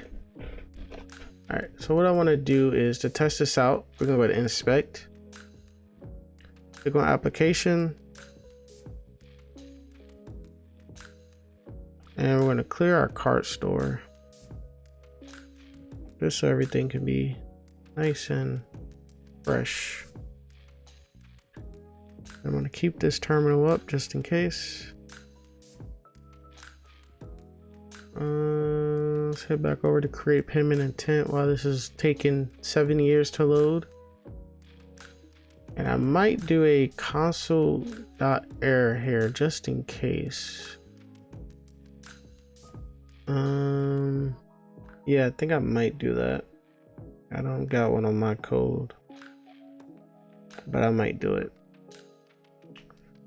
Yeah, let's do it. Let's do a console.error, and this can just literally just be error like that, just so we can see it, just in case. All right, so let's go ahead and add item to the cart and click checkout, and we're getting the error. Next router was not mounted, and this is inside of our checkout. Change this to navigation. Let's see if that works. All right, so we do need to do our checkout form, because if you look here, we're setting our client secret to our data at payment intent and .client secret, and we're sending over our client secret to our checkout form. So I believe that we have to actually do this component. That's probably why we're getting this error. So I just say we go ahead and just finish off this checkout form and get to testing. So here, this one's pretty long as well. It's 109 lines of code. So get ready. First thing, since we're this is a client component, we're just going to do use client and a few imports. We're going to go ahead and import use state from React, and also use effect. All right, and a few things from React Stripe JS. We're going to go ahead and import payment element and use Stripe, and also use elements as well from React Stripe JS. And now we also need our cart store. Use cart store, sorry. And I believe that's all the imports we need. So our checkout form, since we're passing down our client secret from our checkout, we need to receive those props. So we're gonna do client secret. And for TypeScript errors, for TypeScript, we're just gonna fix this by doing client secret, and it's gonna be a string. All right. So in here, we're going to do const stripe, and that's just going to equal use stripe. And we also need to do our elements as well. So we'll do a const elements, and that's going to equal use elements. And also our cart store as well. We'll do a const cart store, and that's going to equal use cart store. Nice. And let me just bring this up here. We can have some space. All right, so let's manage our state for loading our order IDs and our loading state as well. I'm gonna do a const. I'm gonna do is loading, and we're also gonna do set is loading, and the default value to this is going to be false. State, and that's going to be false. And now we need to do our order ID, const order ID, and then set order ID. I don't like this new keyboard, really don't. And it's going to equal use state, and the default value for this is going to be null, like that. All right. And now, same thing, we need to calculate the total items in our cart. And to do that, I say we just go ahead and, let me just see where I put it at.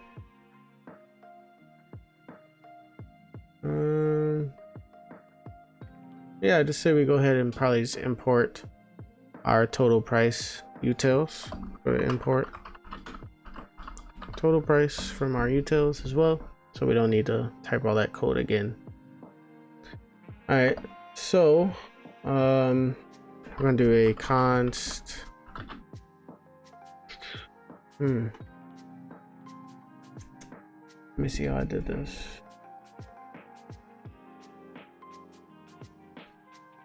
All right, yeah, I'm not gonna put that there. All right, so now we need to make a use effect whenever the stripe changes, just to potentially handle conditions involving our stripe SDK. So this is all inside of the docs as well. So we're gonna do a use effect, and we're just gonna do if it's not stripe, we just want to return nothing. All right, well, I want to return that. And then if not client secret, we also just want to return nothing as well. And this use effect is just going to have a dependency array, and it's gonna have stripe. All right, so that's that. And now we're gonna do another use effect, and this is just gonna fetch our latest order ID whenever the component mounts. So we're gonna do a use effect, and in here we're gonna do an async function. Async function, we scroll down some, and you can name this whatever you want. I'm just gonna name it fetch latest order ID. All right, in here we're gonna do another try catch, so we're gonna try, and we do a const response. It's going to equal await fetch. And here we're gonna fetch an API route that we didn't create yet. So we're gonna have a total of 4 API routes inside of our pages / API. So we already created one. The other 3 aren't too bad though. So this one here is just we're trying to get our order ID, and I had to do this one because I want to change the status of the order whenever a user checks out. So when they click checkout, the status is awaiting payment, but when they click on the submit payment button, I guess is what you call it, I want the status to change to payment received or successful payment or something like that. So I had to do this API route for that to work. So the API, let's do a / API / get latest order -ID. All right, and we do a const data equals await response .json. Right. And then here we're going to set our order ID to our data .order ID. Simple old fetching here. All right, and now we're going to do a catch. So right after this we're going to do catch error, and here you can do whatever you want. I'm just going to do a console.log error. All right, that's that. And right after this, so 2 down, we're gonna run our fetch latest order function.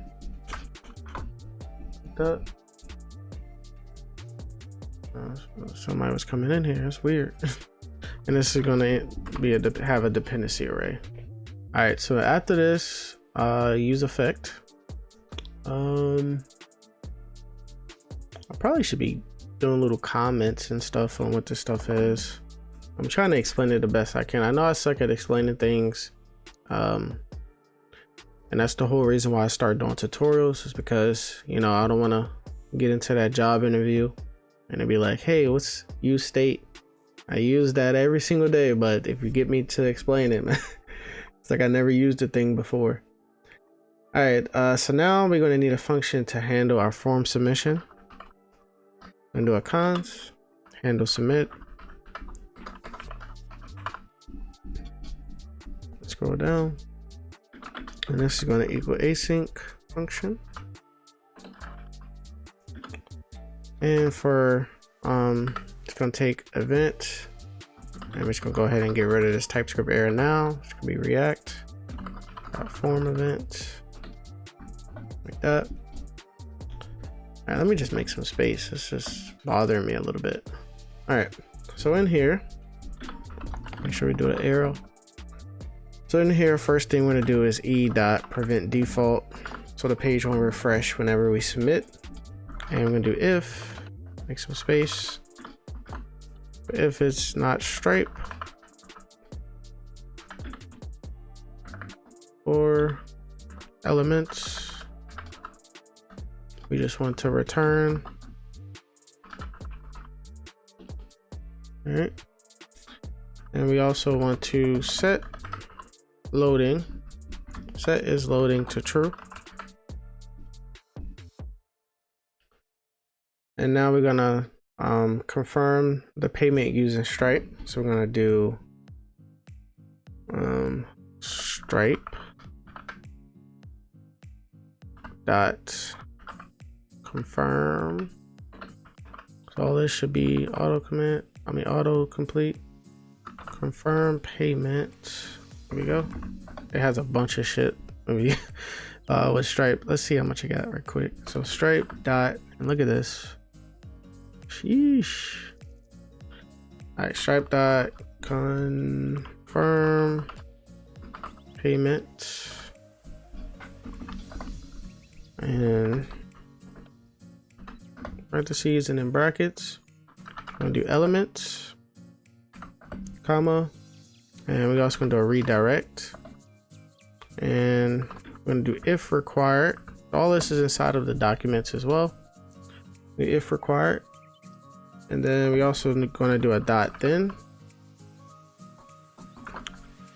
Then we do result. Arrow, it's gonna return. And this is if it's an error. So if it's not an error, actually, so if result dot error. So if it's not an error, we want to change this checkout of our store. So this is where that success checkout that I was telling you about. So we're gonna do set checkout, and we're gonna set it to success. All right, so that's that. And now we're gonna update the order status in the backend after a successful payment. So right after this, we're going to do a fetch. So we're gonna fetch our API slash update. So another one, update dash order dash status. So we didn't create this yet. And make sure you put a slash here, because for some reason it just don't work without that. And here we're going to create a post request. So we're going to do method, same thing we did before. Do a method, and this is going to be post. And make sure you add a comma. And we need our headers, and we need to do our content type. Content type, and it's going to be application slash JSON. All right, what the hell? Oh, there we go. All right, pretty late, guys. I'm trying to get this done because I took so long trying to figure all this stuff out. We're gonna do a body, and same thing as before. We're gonna do a JSON.stringify, and do order ID, and that's gonna equal our order ID, comma, and then status. Here we go. Status is going to be payment successful. Successful. I probably spelled that wrong. Did I spell it right? Is that how you spell successful? Successful. Keep it like that for now. All right. And now, 1, 2, 3 brackets down. We're going to set is loading to false. All right. Nice. So that is everything that we need for that. And now we time to write some JSX and get our form on here. So our form, we're gonna do a form. So we don't actually have to create like a huge form. We're gonna be using our payment element and stuff like that from Stripe to get this form looking good. But we do have to do a form like that. Man, it seems like it's been so long since I wrote JSX. Been working on all these create payment intents and stuff. All right. I'm gonna do class name of text gray 600, and we're also going to do an on submit, and that's going to be our handle submit function. And our ID is going to be payment form, which I don't payment form. All right. So in this function, we're going to have payment element, and this takes some props. So we're going to do ID payment element dash element, and then options is going to be layout. Here we go. All right, so this is where we're going to put our layout tabs. Layout tabs like that. And underneath here, we're going to have a H1. And this is going to have a class name of py4, a text of small, and a font of bold. And here it's going to have our total price. So what we can do is just total brackets total price, and it's going to take in our cart store dot cart like that, or like that. All right, I think that should be good. So we're using this util to take in our total price of our cart. All right, so that's that. That's going to do our total price. And now we need to create our button. It's going to be our checkout button. And this is going to take a bunch of stuff. Do a class name. And we're going to render some stuff out conditionally. So instead of quotes, we're going to do brackets. And then do backticks. Oh my god. This new keyboard don't got backticks? Oh, that sucks. Backticks. I just got a new keyboard and I still haven't like played around with it yet. My other one broke. We're gonna do a py of 2, a margin top of 4, width of full, a bg of primary, a rounded MD, a text of white, and we're also going to do disabled, and we're going to do opacity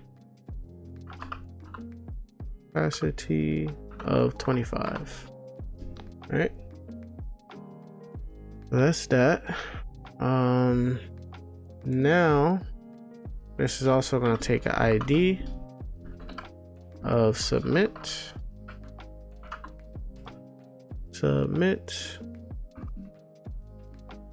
And I'm going to do disabled as well. Disabled.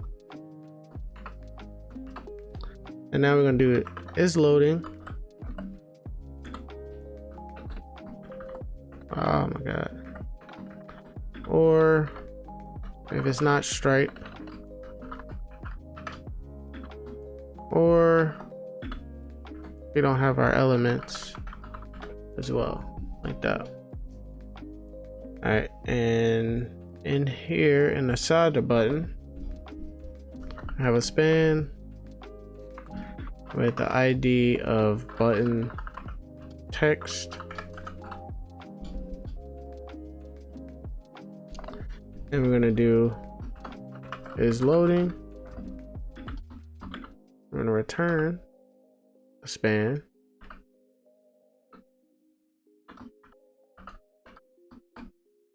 I don't know why I didn't autocomplete. Processing. ...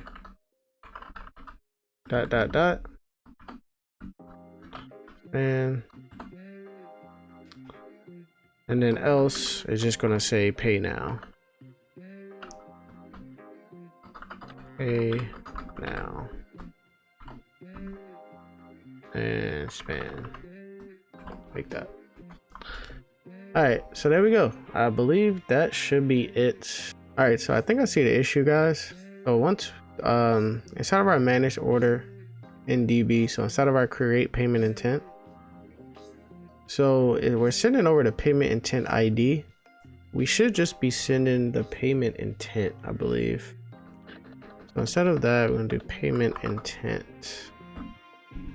Let's see if that works. Give it a save and head back over to your store. Click checkout, and hopefully the form renders nice.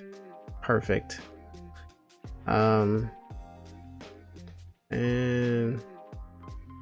let's see if this works. Go over to our database, orders, and there we go. We got our awaiting payment, 30 bucks USD. We got our ID, our user ID, our created date, and our payment intent ID from Stripe. So that's what we want. So now let's actually test this out. So to test out little fake payments, you just do 42424. Just keep doing 4242 and do that. And we're gonna go ahead and click pay now. And order success. That's what we want. And now let's see if this changes our status to, oh, it won't change our status actually, because we didn't create our other routes yet. So I say we go ahead and just knock out all of our routes. So we need to create our, let's get back over to checkout form. So we need to create our get latest order ID. So this is going to fetch our order ID, and then down here we're going to update our order status, and that's what we're going to do here. Update that status once a user submits his payment, their payments. Let's go ahead and do that. All right, so we got 3 more files that go inside of our API folder. As you can see on our website, we have order success. That's because we had a successful payment. If you want to get rid of this for now, just because we haven't styled up the order success page yet, you just go to inspect and click on applications.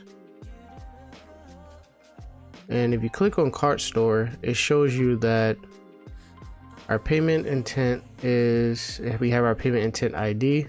And let me see if I click on state, it should show. So it shows on checkout, which is success. So to get rid of that, just delete the cart store, and then it'll just go back to the default state, which is cart. Let's go ahead and delete that.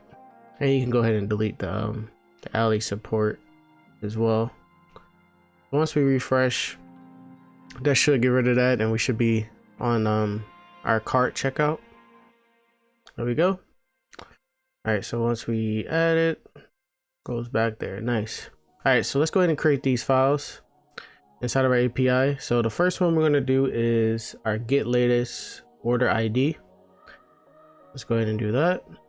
So get dash latest dash order dash ID dot ts, and it's going to take 2 imports. We're going to go ahead and import the next API request and the next API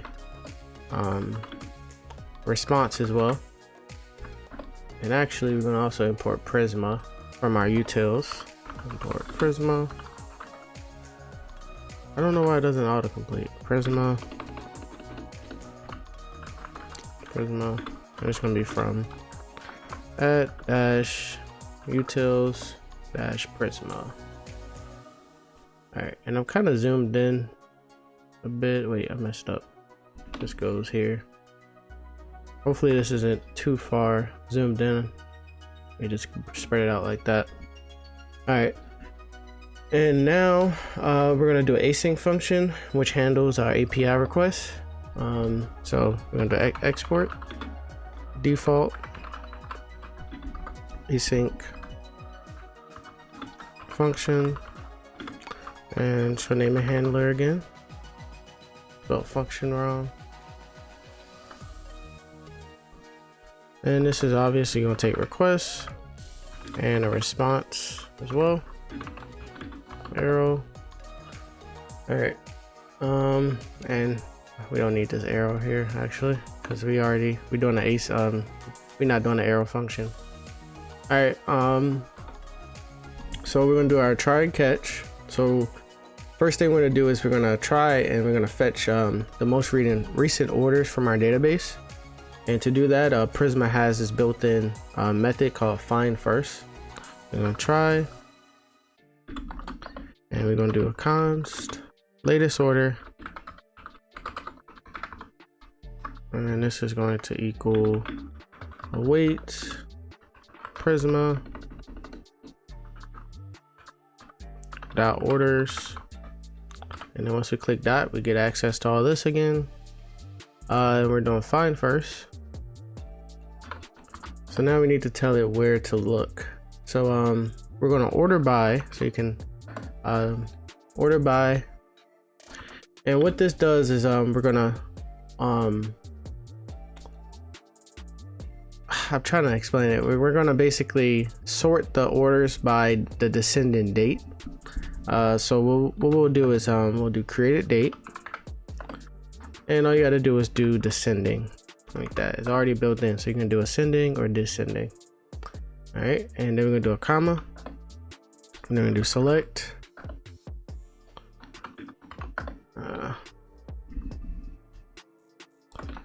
Select, and we're gonna select ID is true. All right, and this is basically just selecting only the ID field of the order. That's the only thing we want. We don't want anything else. All right, and now we need to tell it what to do once the order is found. So right underneath, I want to say 2 down from here. Right underneath here, we're gonna do if it's not our latest order.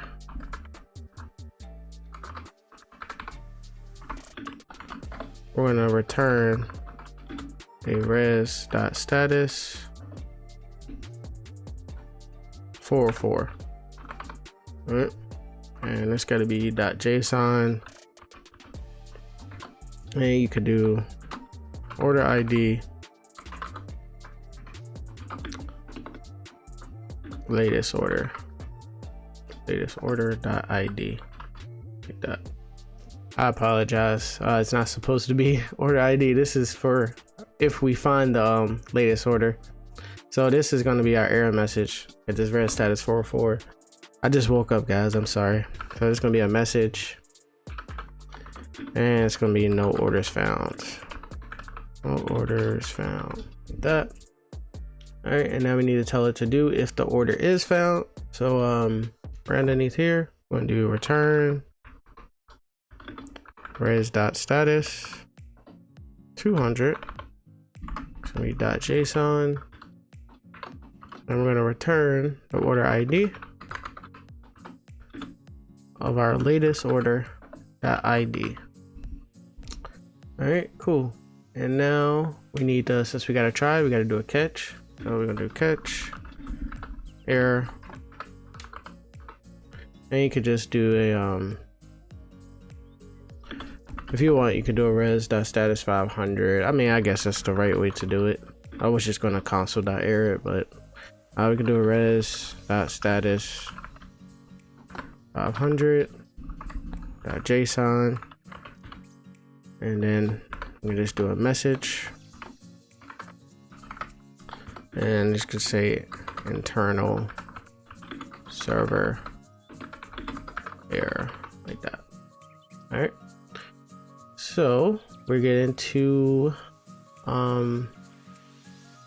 TypeScript errors, and that's what these two imports are for. So we'll just do, this is the next API request, and this one is the next API response. This file is done. So this is basically finding our latest order and sorting them by the descending created date, and we're just selecting the ID, and then we're getting that ID and sending it over to our checkout form, I believe. Yep, update on this order status.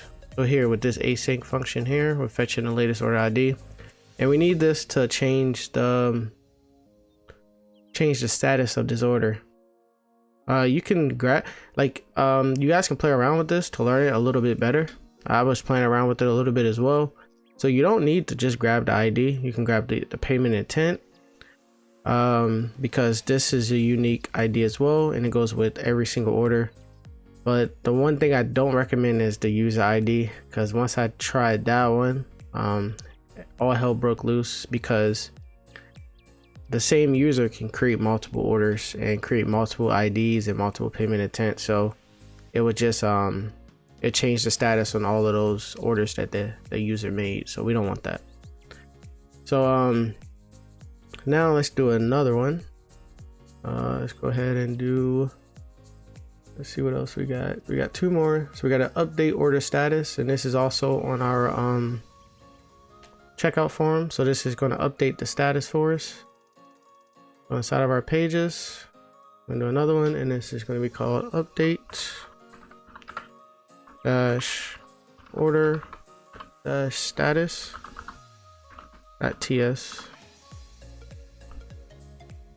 All right, and same imports. We're gonna import next API request and next API response, and also import Prisma. Still don't know why this isn't auto completed for me. It's gonna be from at utils / Prisma. All right, cool. So those are the only imports we need. And now for our async function, do export default async function handler. I keep spelling function wrong. Like, why am I keep forgetting the C? All right, we're gonna do request and response. We'll fix those TypeScript errors later in a second. All right, and now we're gonna destructure the order ID and a status from our request body. So to do this, we just do a const and do order ID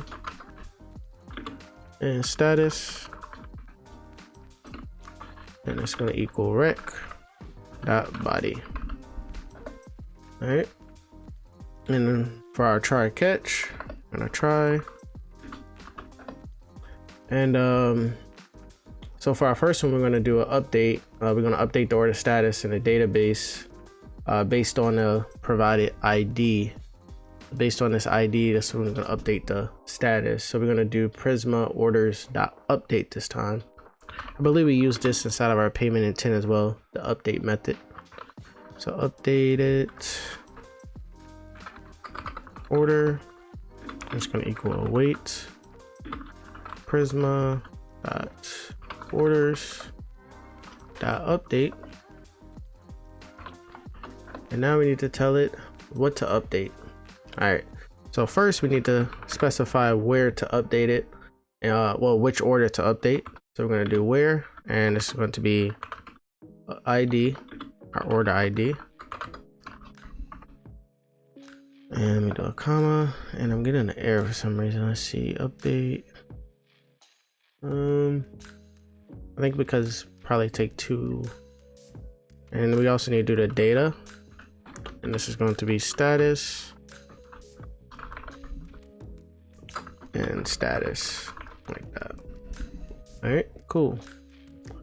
And we need to tell it what to do if it's successful. So we need to, underneath here, actually still inside of this try. So here we're gonna return res.200, res.status.200, .json, and we're going to tell it updated order. All right, so we're gonna do this updated order method there. And now since we did a try, we gotta do a catch. Catch error, same thing. We'll just return a res.status 500. And you can also console that error if you want. Res.status 500 .json. And this debugging, all this stuff comes in handy. Like I said, this took me, I want to say probably 3 days to try to figure out Prisma with Clerk and try to get the ID and update it and all this stuff. And this method here, trying to update the status once a user submits their payment. This took me about a day to get. So these like res.status 500, they really come in handy. Like you can also do a console.error, and that way you know what error you're getting. You can do error here like that. That way you'll know what error you're getting, and it really helps with debugging. So I highly recommend you add these. You don't even need to add this. You can just do catch error and then do return, I believe. You don't want to add anything here, but you don't want that. You really want to add all this stuff in. Message just in case, because you never know, we might run into some issues in the video. Internal server error. All right, so these 2 TypeScript errors, we're gonna do next request and next response. All right, so that one's done. So this is self-explanatory. We're just updating the status of our order. And I believe we can actually test now, because the last one is fetching all of our orders for our user dashboard. So we don't really need that right now, but we're going to do it here in a second. But I do want to test this out. Let's head over to our website. And we already got it in the cart. Let's just increment it a little bit. Let's do like 120, 150. Let's check out. And as you can see, our total, we got to fix that. Our total is like, it's not formatted the way we want it to be. So let's see what happens. So we got our new payment intent. So we got 150 and there's a waiting payment. And let's do 42424.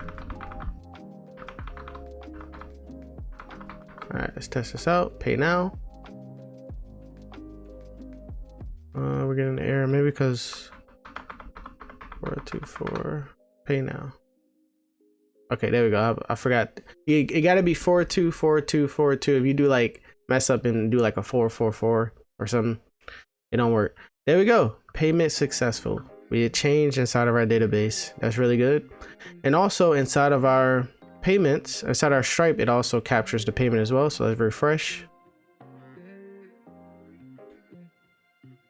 And we should see the payment for 150. There we go.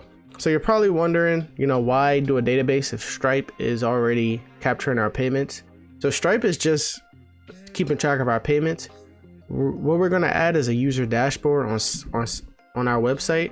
If you go to my orders, so once they click my orders, they get to see their orders, their total amount, like when did they purchase the item, their abandoned checkout as well. So if it's a waiting payment, it'll show that this order is a waiting payment, and also show a successful payments as well. So that's why we created our own database. So that's good. So we got payment successful. So everything is working the way we want it to work. Nice. It's a good feeling, man. I'm not gonna lie. All right. So let's go ahead and do our last API page, and it's just going to be orders.ts. Orders.ts. I believe it's just orders. Let's see. Yep, orders.ts. All right, and this is basically just, this is going to be self-explanatory as well. So let's go ahead and import our next API request and our next API response, and also our Prisma as well. Prisma from at /utils/Prisma. All right. So let's go ahead and do our function. Oh man, really? All right, so export default async function handler. And it's gonna be request and response. All right, so in here we're gonna do if our request method is not post, make sure it's all caps, post, we're going to return a res.status 405. Return res.status 405. And you can do .n like that. All right, so underneath here we're gonna destructure our user ID from our request body and do a const user ID, and this is going to equal rec dot body. All right, so let's go and do our, actually we got one more if statement. We're gonna do if we don't have our user ID, we want to return a res.status 400 and then .json, and you could do an error, and you can do this whatever you want. You could do user ID is required. All right, so if user ID, wait, what? Oh, forgot that. I was about to say, hold on, like what the hell? All right, I forgot the R. All right, so now let's do our try catch right quick. It's not gonna, this is all self-explanatory. We're just fetching our orders from our database with our user ID.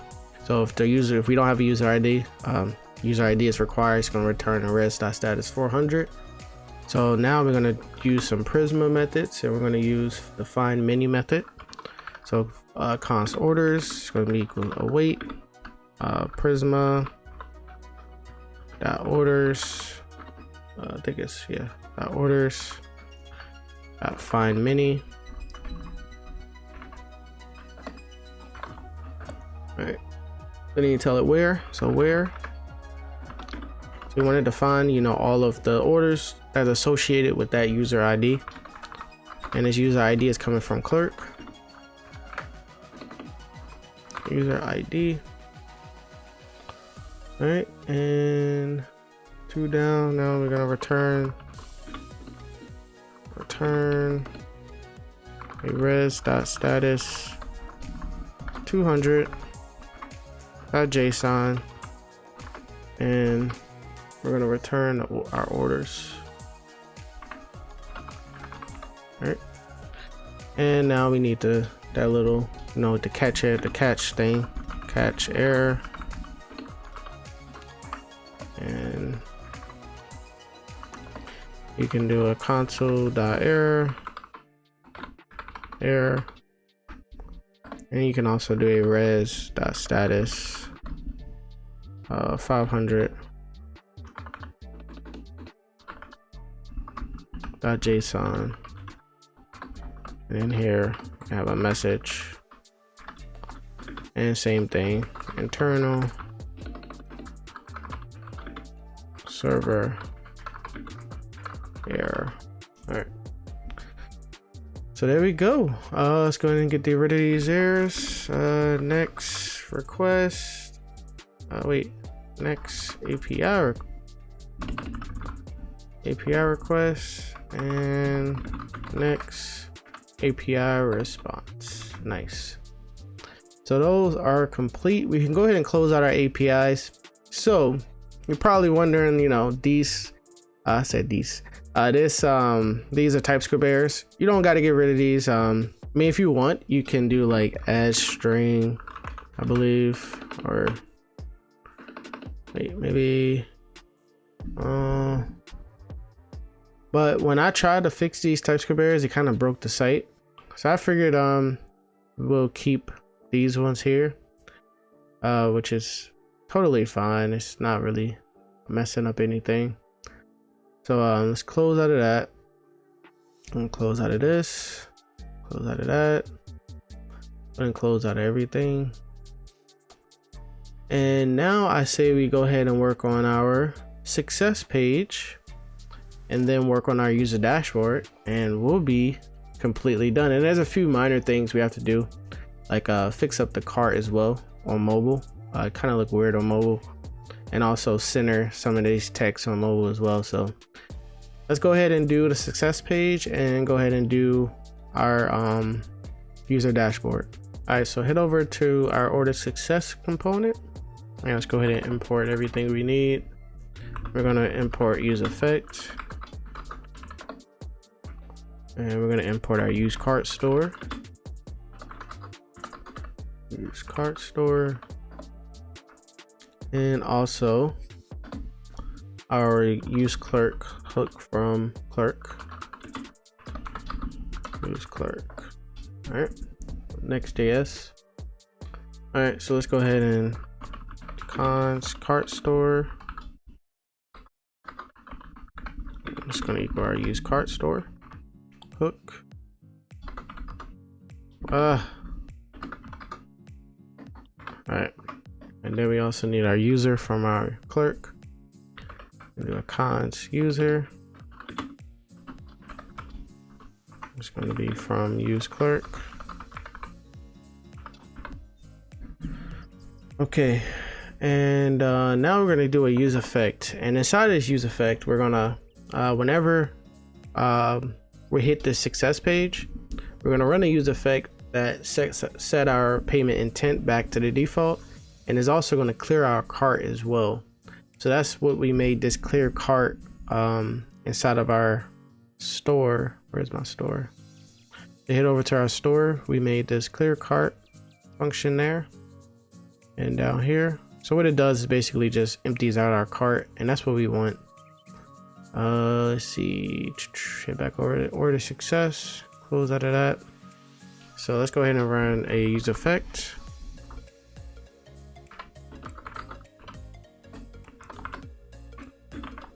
And in here, we're gonna do a cart store dot set payment intent, and we're gonna set that back to the default, which is that. And then we also gonna do a cart store dot clear cart, and we're just gonna run that function. And we also need a dependency array. You can just do an empty one right there. And now let's write some JSX, man. Been writing a lot of those API calls. This JSX be feeling nice to write, I'm not gonna lie.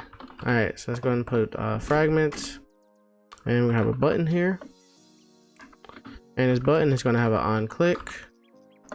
And on this button, we're gonna actually set our checkout back to.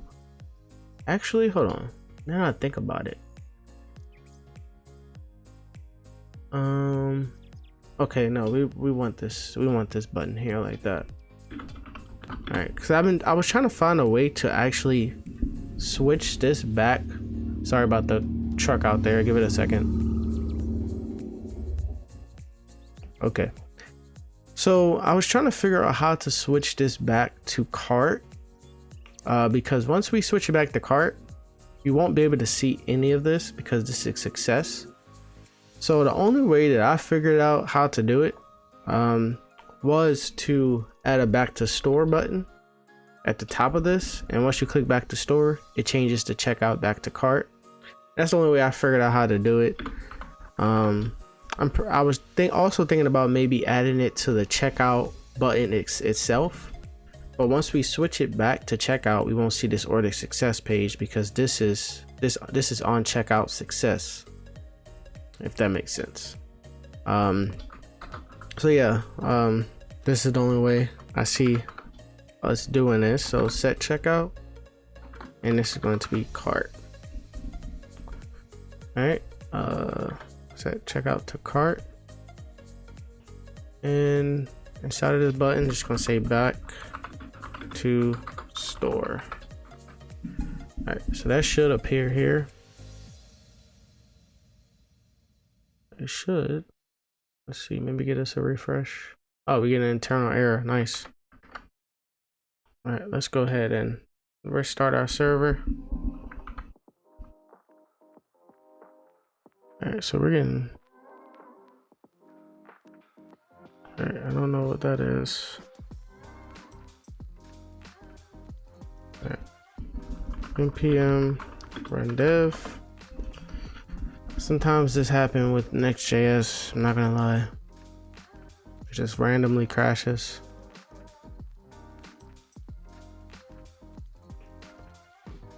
Alright, so back to button. Back to cart. And it's going to do our div. So this div is going to have a class name of width full, a height of full, flex, a justify of center, item center, and a flex call, like that. So everything will be nice and centered, and I'm not sure why this is taking so long. Let's go ahead and clear out our cart and stuff. Sometimes this thing bugs out, and now I'm getting a plane next to my house. Wow. I think it's because we added these use effects here randomly. Okay. All right. So our car's empty. That's what we want. We're gonna test that out in a second. I got a weird suspicion about this use effect there now for some reason. All right. So inside this, we're gonna have a h1, and this h1 is gonna have a class name of font bold and a font XL.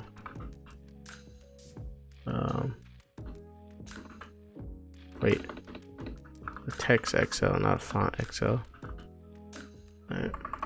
And this is just gonna say thanks. Thanks. You're gonna have user dot username for your order, like that. All right. And then underneath here, we're gonna have a p tag, and it's just gonna have a class name of font medium, and this is gonna say you can view your order history, and then we're gonna have here, but we want to wrap that around a tag with a class name of maybe text. Actually, let's do font bold, and this is going to lead us to our orders page, orders, and this is going to say here like this, maybe all caps as well. Maybe that look nice. All right, so let's test this out right quick. Nothing's in our cart. Just going to add the cart, checkout, forms there, nice, that's what we want. created our payment intent, awaiting payment. And it's going to check out.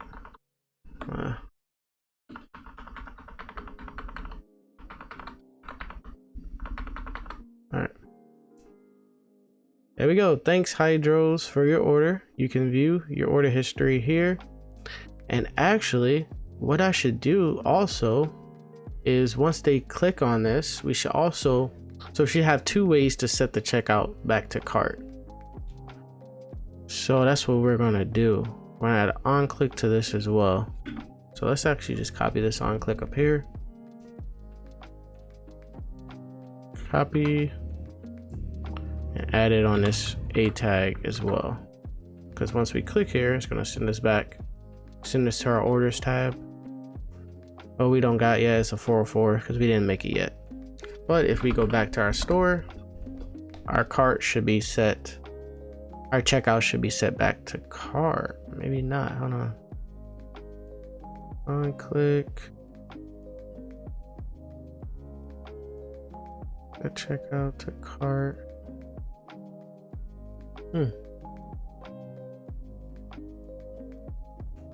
That's weird, I wonder why. That did it. But I wonder why that other one didn't do it. Alright, we'll see once we go back to it. Let's just make sure it's on side of our A. Yeah, it's weird. I wonder why that didn't work.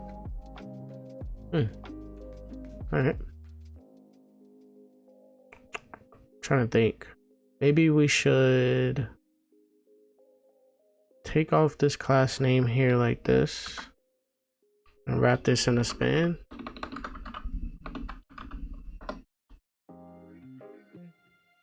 Put the class names back on there.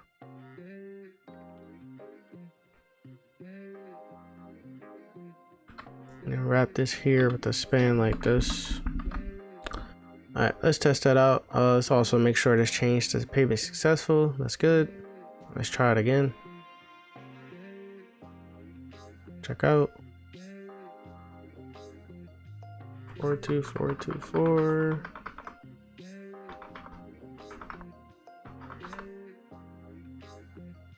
Alright, so there we go.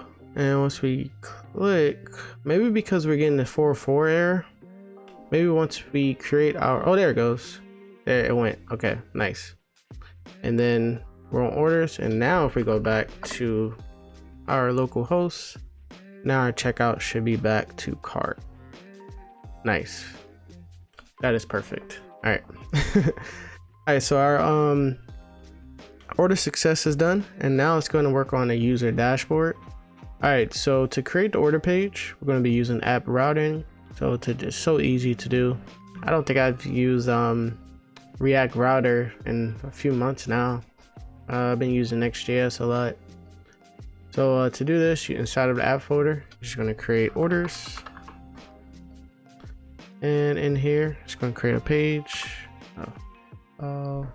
Create a file, and it's going to be page.tsx. Inside of the orders. I don't know why that didn't work. Page.tsx. And in here, URFE. Alright, we can actually see if this works. So if we click on my orders, it should take us to orders, and we should just see page. Let's see if this works. Scroll up. Nope, we didn't. That's why. Wow. Alright, orders. There we go. Save. And now once we click on it, it should take us to orders. There we go. Page. Nice.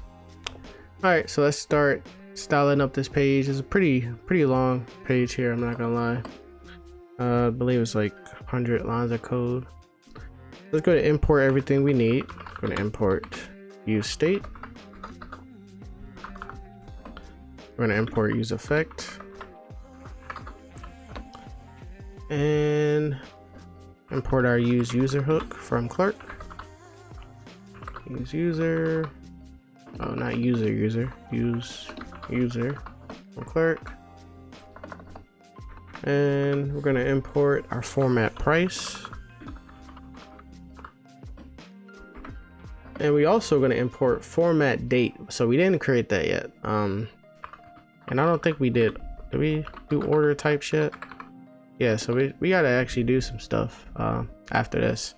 We got to create a format date util and a order type inside of our types folder. So let's just actually go ahead and start styling this page up a bit. So let's start by doing our state to store, you know, our orders, well, our array of orders. So we're gonna do a const, and it's gonna be orders, and then set orders, and this is going to equal use state, and the default value is just going to be an empty array. All right, because we don't, the default is going to be no orders. All right, now underneath here we got to do our grab our user from use clerk, and user, and then use clerk. Get that. And I thought oh wait, use you. Wait, what? Use user. Oh, that's what I use. Use user. There we go. And then use user. There we go. All right. So now we're gonna do our use effect. And we're gonna do use effect. And the first thing we're gonna do is check if the user ID and if the user has an ID. So we're gonna do if user and user.id. Now we're going to fetch the orders of that current user by sending a post request to that where are we sending a post request to? Oh, the API orders, the orders that we created, the API order right there. And where are we at now? I lost my page. All right, so we're gonna do fetch /API /orders and do a comma. And now we're gonna gotta do our method, which is going to be post. And we also need to do our headers. And it's just going to be content type. Oh my god, dude. Content dash type. And it's going to be application.json. Application/JSON. Alright, let me scroll down a bit. Alright, and now we need to do our body, and it's gonna be JSON.stringify, and that's gonna be our user ID, and then user.id. All right, so that's that. And now we're gonna do then. We're gonna check if the response is successful. So we're underneath here, we're gonna do a .then response. Response. So if the response is not okay, response.okay, we're gonna throw a new error. And you can name this whatever you want. I did network response is not okay. All right, like that. And then we need to parse the response body as JSON. So what we're gonna do is right after this, we're gonna just return our response.json like that. And that could be, all right, cool. So now we need to do another thing. Now we're gonna check if the data is an array, and then we'll just update the order state So we're gonna do dot, another dot then data, and we're gonna do if array dot is array data. We're going to set our orders to data. All right, and then else, wait, set our orders to data, and then if else, we're going to console dot error data received is not an array. All right, like that. And you can also do like, it'll show the data like this if you do that, something like that. Or maybe you gotta add a comma. I didn't do it on mine. I think if you had a comma like right, maybe not. Let's get rid of that. All right, so that's that. And now we need to catch our error. So two down, two brackets down, we're gonna do dot catch, and we're gonna do error, and actually let's do double like that, error, and we're just gonna console dot error something. I'm just gonna do error like that. All right, and now we need our dependency array, and it's gonna be user like that. And we are getting an error here. I believe we're missing a bracket somewhere, or maybe, let's see, maybe we got too many. Oh, I see, I think I see it. Let's go back, keep it like that, and I believe it is, this needs a closing bracket somewhere, maybe right here. I mean, closing parentheses. There we go. All right, cool. So we do got some TypeScript errors,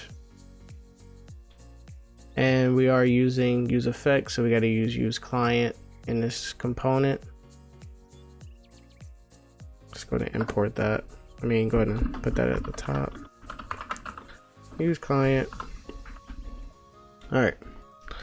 So now we need to check if the user is authenticated or not, because I mean, if you click on this, you need a message saying, you know, if you're signed out and you click on this, you need a message saying, you know, you got to sign in to see your orders. So let's go ahead and do that. So right underneath this user, right underneath this use effect, we're gonna do if.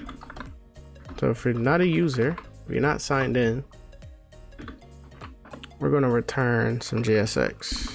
Return, and this is gonna be a div with a class name of width 89%,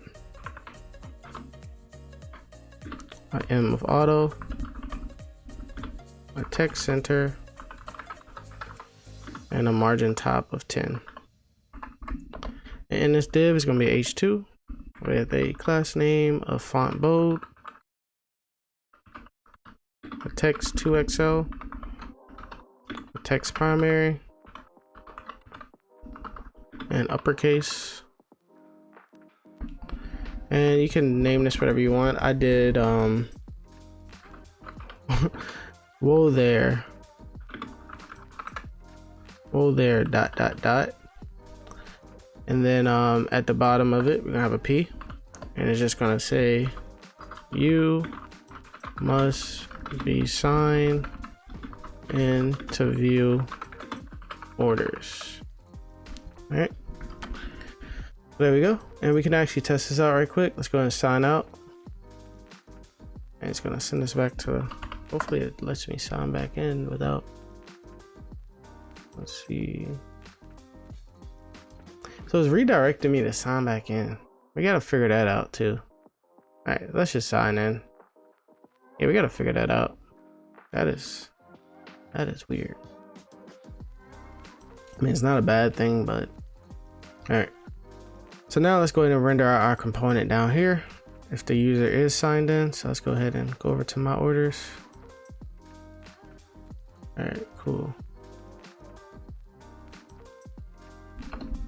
All right, so we're gonna return a bunch of JSX. All right, so first thing we're gonna return is a div, and this is gonna have a class name of width 89%, a margin of auto, flex call, and a gap of 3, like that. All right, and we're gonna have a div inside here with a class name of text center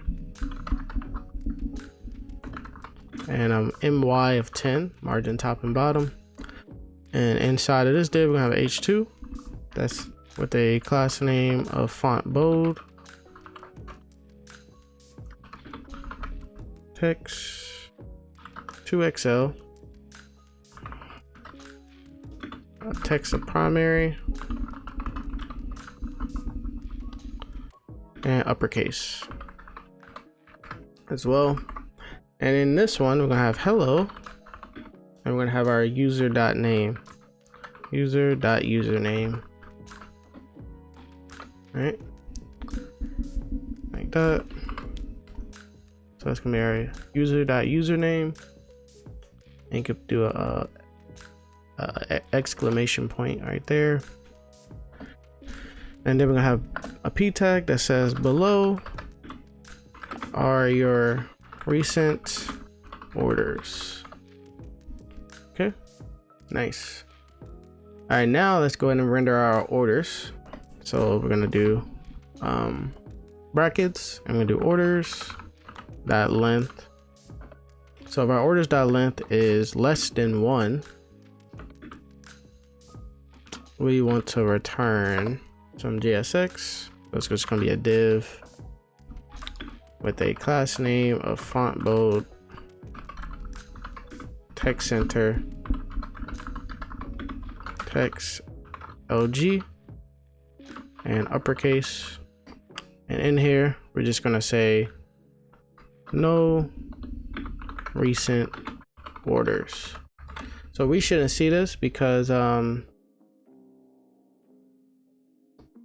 we got recent orders. So that if the order length is less than 1.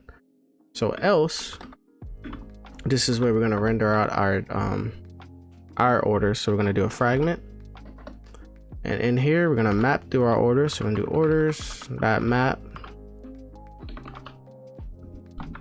and this is gonna take orders, order, and also index as well. And do parentheses. All right, so in here we're gonna do a div, and this is gonna have our key of index, and with a class name of bg gray 200, a pattern of 5, and a rounded of LG. All right, so let's see. We should see like something. Hold on. Give it a second. We should see like blank spaces for the amount of orders that we did. There we go. So we got 4 orders, and that's what we got. Yep, 4 orders. Nice. So we got 3 that's payment successful and 1 that's awaiting payment, but that one don't count. I'm just gonna go ahead and delete this one anyway, because this one was the one we did when we didn't have all of our API routes. Okay, I'm not gonna even touch that. I don't want to mess it up. Okay, so inside of this div, we're gonna have a p, and this is just gonna have our order ID, ID. And we need to render it out with this. So we're gonna do order.id. So if you just do it like this, check this out. So we just do order.id. You're gonna see like a long ass order ID. Watch this. So as you can see, it just looks weird.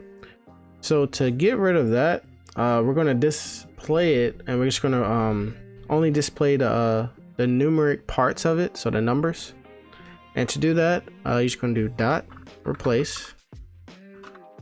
So order dot replace. And in here, it's gonna be like some weird stuff. You gotta do that. Forward slash, you gotta do backslash. Where's the backslash button? Oh my god. Backslash. You're gonna do the uppercase D, forward slash G, comma, and then a empty quotes like that. And I think that should fix it. Let's see. And there we go. We just got the numbers of the order and stuff for all of that, the letters and stuff. So that's what we want. Ignore the TypeScript error there. We'll fix that here in a second once we add our types. So after this, we're gonna have a P, another P, and it's gonna have an order amount. And this is gonna be our formatted date. Formatted price, sorry. Formatted price. Order dot amount. Order dot amount, like that. Let's see if that works.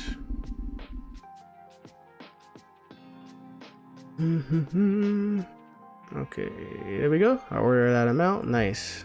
All right, so now next we're gonna have our order date, but it's gonna look weird now because we didn't create our function to format the date. We're gonna do order date, and this is going to be formatted format. Oh, actually I'm just going to put order.date for now, and then we'll come back and put that formatted date in once we add that util. All right, and we need the order status, and this is going to be order status, and this is just going to be our order dot status. There we go. All right, and our so it's not order dot date, it's order dot created date actually. So it's created date, like that. And as you can see, we got payment successful, payment waiting payment for the first one. And for some reason it's like glitchy. Hold on. Wonder why it's like buggy like that. That's weird.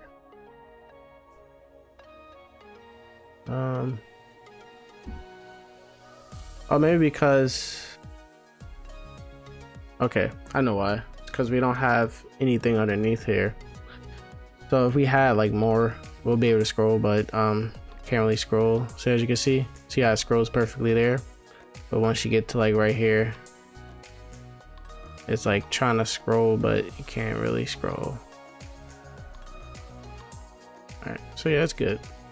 All right, so now let's create that formatted date utils right quick. I'm just gonna copy and paste it over. You can, I think it's on Google how to format the date.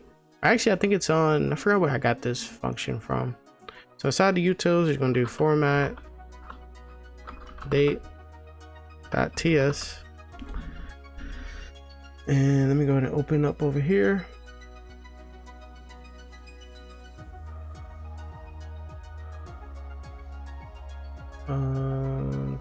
Utils format date, and it's pretty bunch of code kind of. Let me just zoom out a bit. You guys can pause it and just copy it over. So this is how you format the date. So if you want to format the date right quick, just go ahead and copy this code over. Just pause the video and just copy this exact code. Let me just go ahead and just zoom back in, and then we're gonna head back over and actually let's go to types, because now we need an order type as well. We're gonna do order types .ts, and we open it up here just to get rid of those errors that we got. And this isn't too long. We're gonna do an export type order types. So we're gonna take an ID, that's gonna be a string. We're gonna take an amount, that's going to be a number. We're gonna take a created date, and that's also going to be a string. And then our status is going to be a string as well, like that. All right, so there we go. We can close out of this, close out all this other stuff as well. Format date, and then head back over here and it's going to import both of those files. So we're going to import format date, format, what did I name it? Oh, there we go, format date. What did I name it? Formatted date. And then we're also going to import created order type, order types as well. All right, cool. So let's go ahead and get rid of those errors right quick. Let me go and open it back up actually. And orders page. All right, so to get rid of the errors, we got here in our use state, we're just gonna do order types. It's gonna be an array, and then just close it like that. So that got rid of everything, but we also need to format this date because it looks weird. Let's go ahead and refresh. All right, so yeah, you see the date looks weird. So down here for our created date. All right, so that's our format date. And now when we go to our website, we got a nice formatted date, and that is our user dashboard. So now I say we go ahead and do our wish list right quick. So our wish list is just going to be exactly like our cart. So let's head over to our use wish list store. Let me just close out of that, close out of this. And I'm just going to copy and paste a bunch of code in here. It's literally the same thing, it's just switched up words. But I'm gonna slowly copy it and paste it in here. So store, use wishlist store. All right, so first we're gonna start by importing all of our imports, which is the same as our use cart store. And we need to do our type for TypeScript. We need to set our types. Sorry. All right, let me just copy this and paste it here. We need to set all our types. So we got is open, just like our cart store. We got open wish list, just like our cart store. I believe the other one is just open cart, I believe. Let's see. So we don't got an open cart. Open wish list. We got on wish list, which I don't even think we need that, to be honest. Wish list cart type. We gotta add the wish list, which is cart type void, remove the wish list, and a toggle wish list as well. And now we need to do our export. So we're gonna do export const use wish list store, and this is going to be create.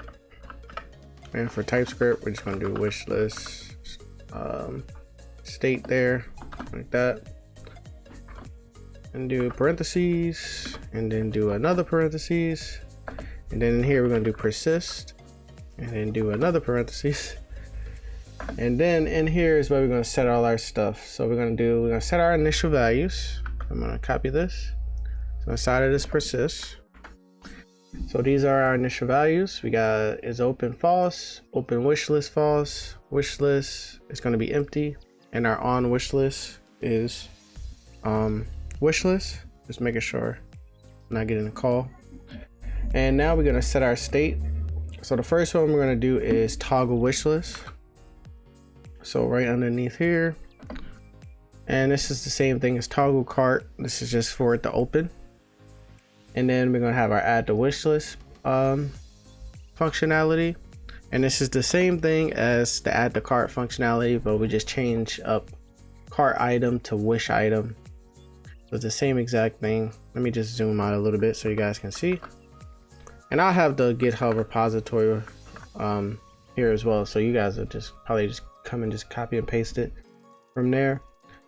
And then we got our remove wish list, which is the same thing as remove from cart. I'm gonna paste that down there. And now we need to name our I think I forgot something. 1, 2. All right, so now we need to name our, I think we need to trying to see, it looks like it's supposed to be another bracket here and another parentheses like that, and then a comma there. And now we need to name our store, so we're gonna do name and wish list store, wish list store, like that. All right, so we are getting some errors. Let's see. Sometimes you just put an error and then delete it. Sometimes it works. There we go. See, it's like weird. All right. So yeah, that's our wish list store. Like I said, the GitHub repository is going to be in the description, so you guys can copy and paste it, or you guys can try to figure it out yourself. Like I said, it's literally the same thing as the used cart store, but it doesn't have payment intent because we're not checking out. It doesn't have on checkout, it doesn't have set payment intent, and it also doesn't have set checkout or clear cart, but it does have remove product, which is remove from wish list, and it also has toggle cart, which is toggle wish list, and it has add to cart, which is add to wish list, and it also has cart, which is just wish list, and is open and all of that stuff still here. So it's a little bit shorter, but it's kind of like the same thing. All right, so now we need a wish list component. I'm gonna head over to there, app components and wish list. All right, so let's make a wish list component right quick. Wish list.tsx. All right. And we're gonna go ahead and import our wishlist store. We're gonna do use wishlist store, and we're gonna import image from Next.js, and we're also gonna import use effect. All right, which I don't think we even use effect. We don't need this. I was wondering, I'm like, hold on, we don't even use effect. All right, so I'm gonna just do REFE. All right, cool. So right after this, we're gonna do a const wishlist store, and this is going to be use wishlist store. All right. And now we gotta write some JSX. And I'm trying to think how we're gonna see this again. We gotta do a toggle wish list. All right, so before we actually write some JSX, I'm just gonna go ahead and return div. So before we start writing, we wanna see it. So let's head over to our product. And down here, we have this add to wish list button. So we want to go ahead and pass in the product data here as well. So product data, like that. And then head over to our UI components and go to our add to wishlist button. Let me go ahead and open this up. And here we're gonna use a React icon. It's gonna be a heart. And we also going to go ahead and import our wishlist store.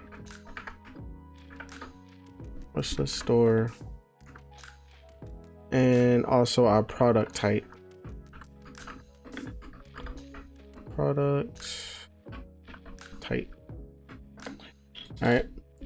So let's start styling this up a bit. But before we do that, actually, we got to go ahead and get all of our props. So in here, we're going to take our name. We're going to get ID. We're going to get an image. We're going to get a unit amount. Even though we're not going to use all of this stuff, but I mean, it's passing it to us, so we might as well just take it.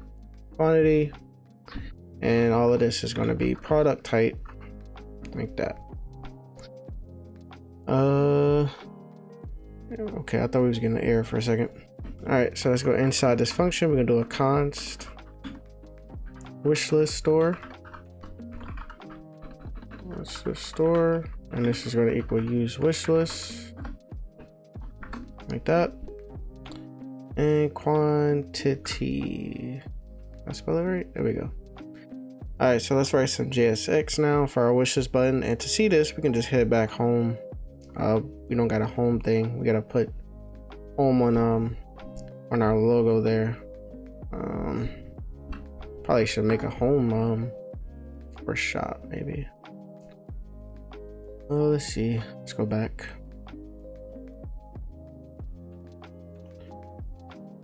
All right, so it's this button there. So let's write some JSX for this. And it's gonna be a div. Oh my god, can you autocomplete? There we go. All right, and this div is going to have a class name of flex, item center, a gap of 2, justify center, cursor pointer. All right, and it's also going to have a on click. And this on click is we're going to use wishlist store dot add to wishlist, and we're going to add in all of our stuff. So we're going to want the name, we want the ID, we want the image, we want the unit amount, and we also want the quantity as well. All right. So that's that, and inside of this div, we're gonna have our React icon, AI, outline heart, and then just a span that says add to wishlist. Save that, and we should see it here. And there we go. Once we click it, as you can see, nothing happens. All right, so I got confused there a bit. So once we add it to wishlist, to see if this works, we can go to inspect for now. Go to application. And inside of our application, you see wishlist store, and you see the state. And we got our wishlist item, which is a wireless Moonlamp. We got the ID, and we got all of that inside of our wish list. So that means it's working. So for us to actually see the wish list, we head over to our nav bar.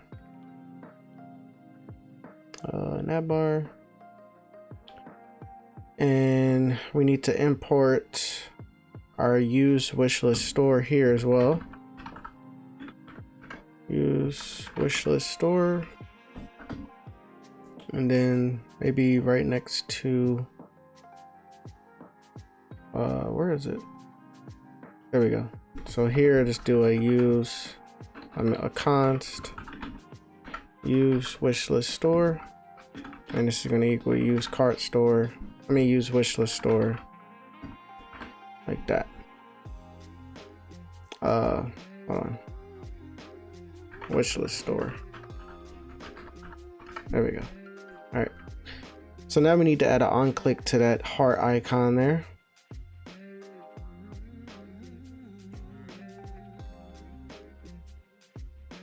Okay. Hold on, we're getting an error for some reason. Oh. Alright. So let's add an on click to that heart icon. Where are you at? So here, we can just probably copy this on click, paste it on this div here, and so it's going to be wishlist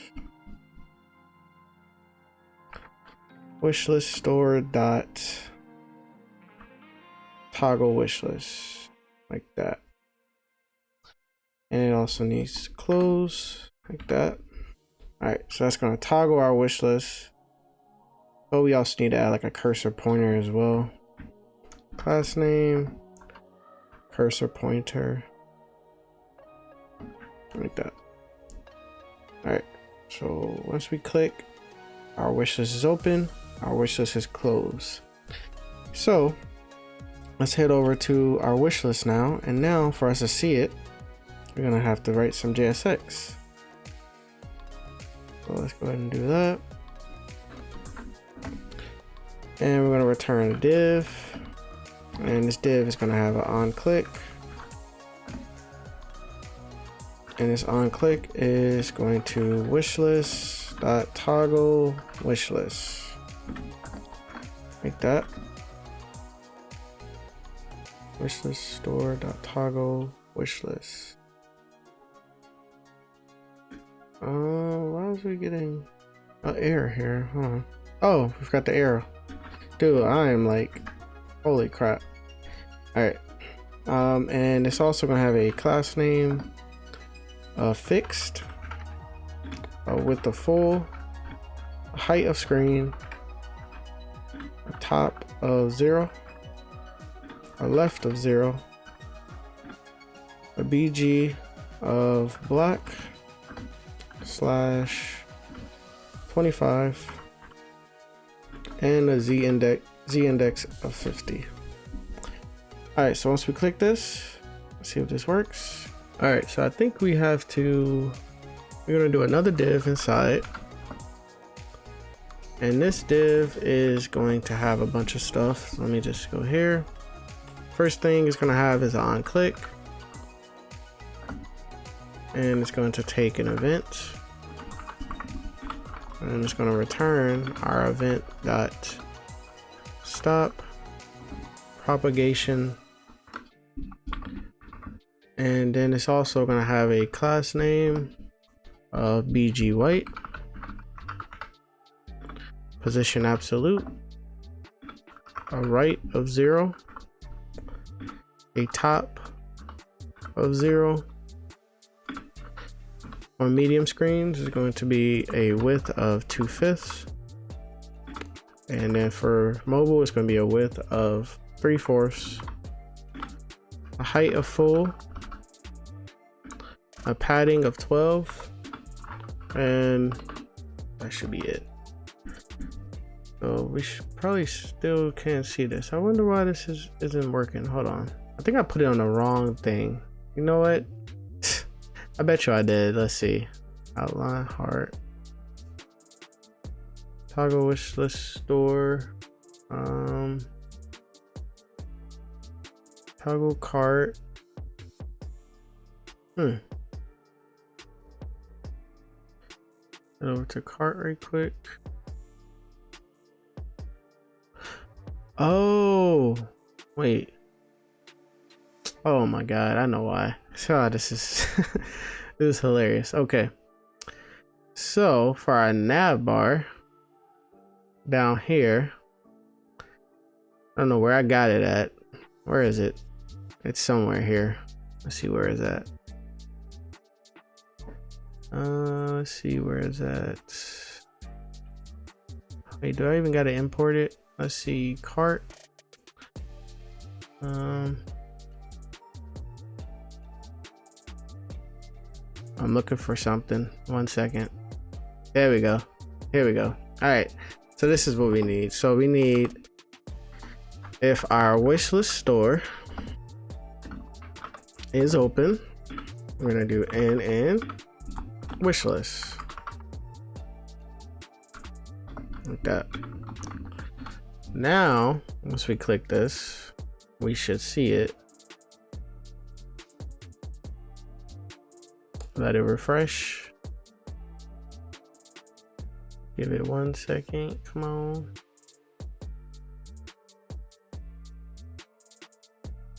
We got an error inside our wishlist component. Move that.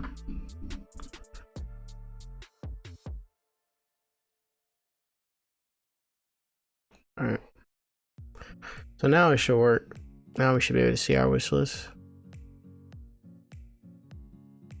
There we go. That's our wish list. And once we click on the outer part, it should close it, but it's not.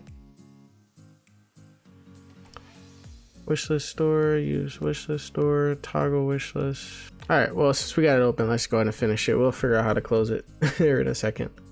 So on this div, we did an e.stop propagation, and I think that's where I went wrong at. So we need to actually need another div inside of this. And we're gonna wrap this div with that. Let's see if that works. No. All right. So div, unclick. All right. We got that. And inside this div, we're gonna have a button. And this button is going to have an on click of, it's going to have the same thing, toggle wish list. Wish list dot store dot toggle wish list, like that. All right, and this is going to have back to store. All right, so let's see if this back to store button works. All right, so our toggle wishlist isn't working for some reason. Let's head over to use wishlist store right quick. Toggle wishlist. Yeah, that is so weird. All right, let's finish writing and then we'll figure that out. All right, so underneath this button, we're gonna map through all of our items. So we're gonna do wishlist store dot on wishlist. So if it equals wishlist, wish list, like that, and wishlist store dot wishlist dot length is greater than 0. We're going to return some JSX, and we're going to return a fragment, and this is where we're going to have hello. Oh my god, dude. Hello. And we have a span that says you have wishlist store dot wishlist dot length items in your wish list. All right.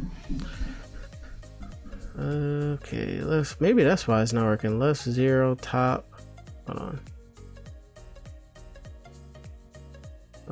Unexpected div.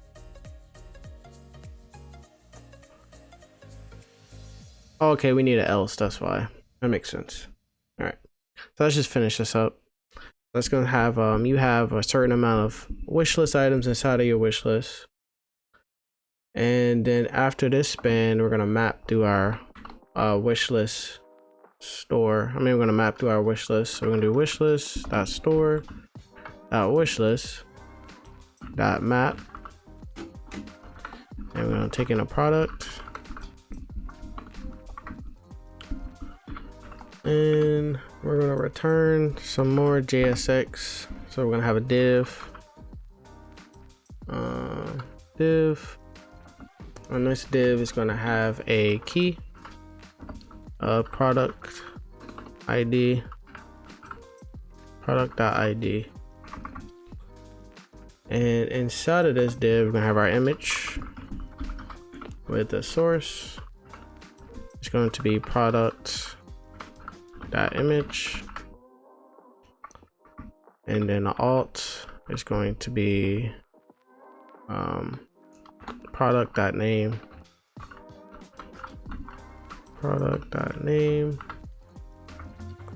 and the width is going to be 100, and height is going to be 100. All right, and this is a self-closing tags. I'm gonna do that. All right, so that's that. And then our H1, we're gonna have just our product.name. It's not that much styling with the wish list, to be honest. Just to show you guys how to do a wish list, that's all. Product.name. And I didn't add authentication to this wish list, so once you sign out, your wish list is still there. And then we're gonna have a button to remove our wish list item. So we have a button, and it's gonna have an on click, and this on click is just going to do wishlist store dot remove from wishlist, and we're going to remove our product like that. All right, and this button is going to say remove. All right, so now we need our else. So right after this, here I believe we're gonna return some more JSX. It's gonna be a div with a class name of width full, h full, flex, justify center, item center, and in here we're gonna have a h1 with a class name of font bold, italic, and a text XL. And you can take off italic. That was for my my premium caps. I use the same exact store for my premium caps website. And this is just gonna say your wish list is empty. All right, so let's save that, and now we should have our wish list, but we need to figure out why this isn't closing. All right, so we got our item, and there's our image, and we can remove it, but we can't close out our wish list. That is weird. All right, so I see the issue here, guys. It took me a while to get it. So we got wish list is open. So we don't want that. We want wish list open, wish list like that. And hopefully now once we click on it, it opens, closes, thank you guide. And let's scroll down and add it to our wish list. Add it, and now we have the item in our wish list, and we can remove it. Just a simple wish list to show you guys, you know, how to do a wish list. Like I said, I didn't add any authentication to it, so once you sign out and sign in with another user, the wish list state will still be there, so no authentication to it. So now I believe we're done, guys. There are a few things actually that we need to do, so head over to, because if you check here, let's go here and you look at mobile, just check my phone, and if you head over to console, scroll down and add an item to your cart, add it. As you can see, it doesn't look that great. You see how it like goes off the screen? So we want to fix that right quick. And to fix that, we're going to head over to our cart. And it's actually an easy fix. We're going to head over to where we're mapping through our items. I believe is here. So this div here, so this flex. So instead of just flex, we're going to add for medium screens and up, we want to flex row. But by default, we want to flex column like that. So now once we save that, this should turn into a column. Let's see, give it time, there we go. And let's switch this to responsive. That way we can resize, come down.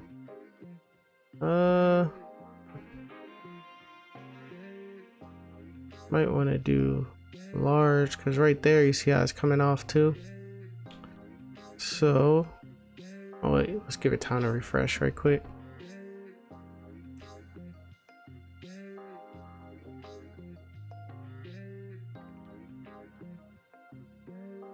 I mean, it's just one item, so let's just do for LG screens and up like that.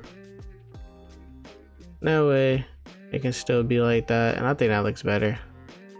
Yeah, I think it looks so much better like that anyway, because it's just one item that we got in our cart. I mean, it's one item that we got on our website, so I think that'll look better. All right, so that's that, and I believe there was one more thing. Let's see.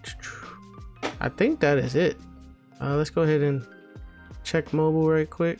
See how everything looks. Go to iPhone SE. Everything looks good. Yeah, I think this is it, guys. We're done. We are finished. Let me check my notes right quick. Make sure I went over everything. Yeah, that's it, guys. So hopefully you guys enjoyed. There was one thing that I was gonna do, but I ended up just scrapping the whole idea because I already did it in one of my other projects, and it's really easy to do. I was gonna add email.js to this form, and that way whenever a user submits something, it goes to your email. It's really easy to set up. Just go over to email.js, do a template, and just add the on submit to this form. It's so easy. I did it in one of my previous projects. I believe it was the portfolio website that I made. So if you guys want to check that out, you can add email.js to this. But I was more focused on the back end, getting all our orders and stuff to work, getting our payments and stuff to work. I was more focused on that. So yeah, that's really it. I appreciate you guys for tuning in. This is a long one, man. I'm not gonna lie, this took a lot out of me. I'm definitely gonna take a break from projects for about a week or two, and I do have some ideas for some more projects, but I'm just gonna take a little break because this one was a long one.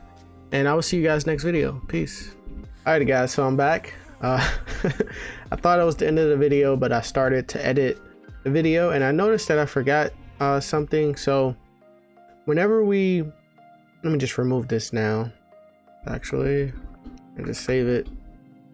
So whenever we go to our local host and we're signed out, we get redirected to the sign-in screen, and we don't want that.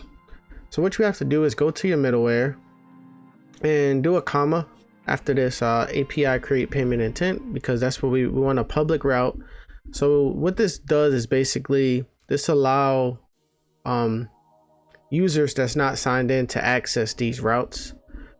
So we want somebody that's not signed in to create a payment intent, because that's totally fine. You can go ahead and order if you're not logged in, but we also want them to have access to our home, our index as well. So let's go ahead and go back to localhost, and now you just, all you have to do is just put this in parentheses. I'll put a /, and now we should have access and we're signed out, and you can go ahead and check everything. So once we go to the orders, we get that error, whoa there, you must be signed in to view orders. And also we forgot to fix this page up a bit. As you can see, the sign-in page is all the way on the left, and we don't want that, so let's just center it right quick. So let's head over to page, and what we can do is just wrap this inside of a div. So we're gonna do a div, and we're gonna put our sign-in component inside of this. Sign in, and for all the people that already know, you just center something with flex so easily. You just do flex.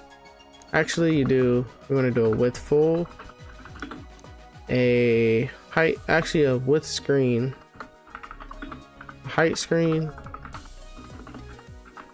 a justify center, and an item center. And that should center our sign-in screen. Let's see. Let me refresh.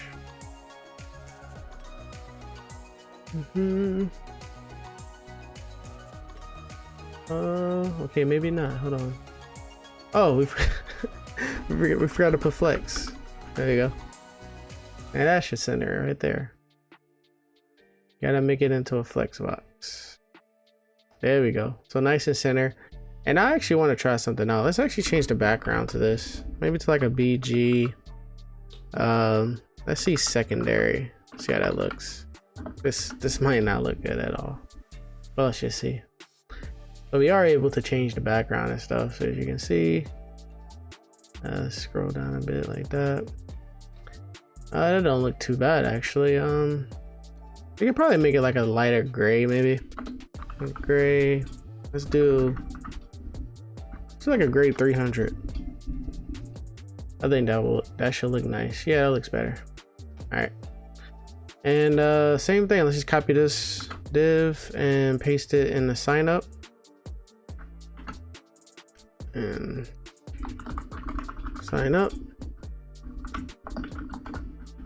Oh. All right, cool. So let's go ahead and sign in. Facebook. And our image should change, and we'll redirect it to the home page. That's what we want. And there we go. So I don't think I showed you. I did show you guys this where you can manage your account and all that, change your username. So yeah, I believe that's it. We're finally finished. Yeah, I believe that should be everything. We got our wish list, we got our cart, we got our database. Hopefully you guys enjoyed these 2 outros. And yeah, I will see you guys next video. Peace.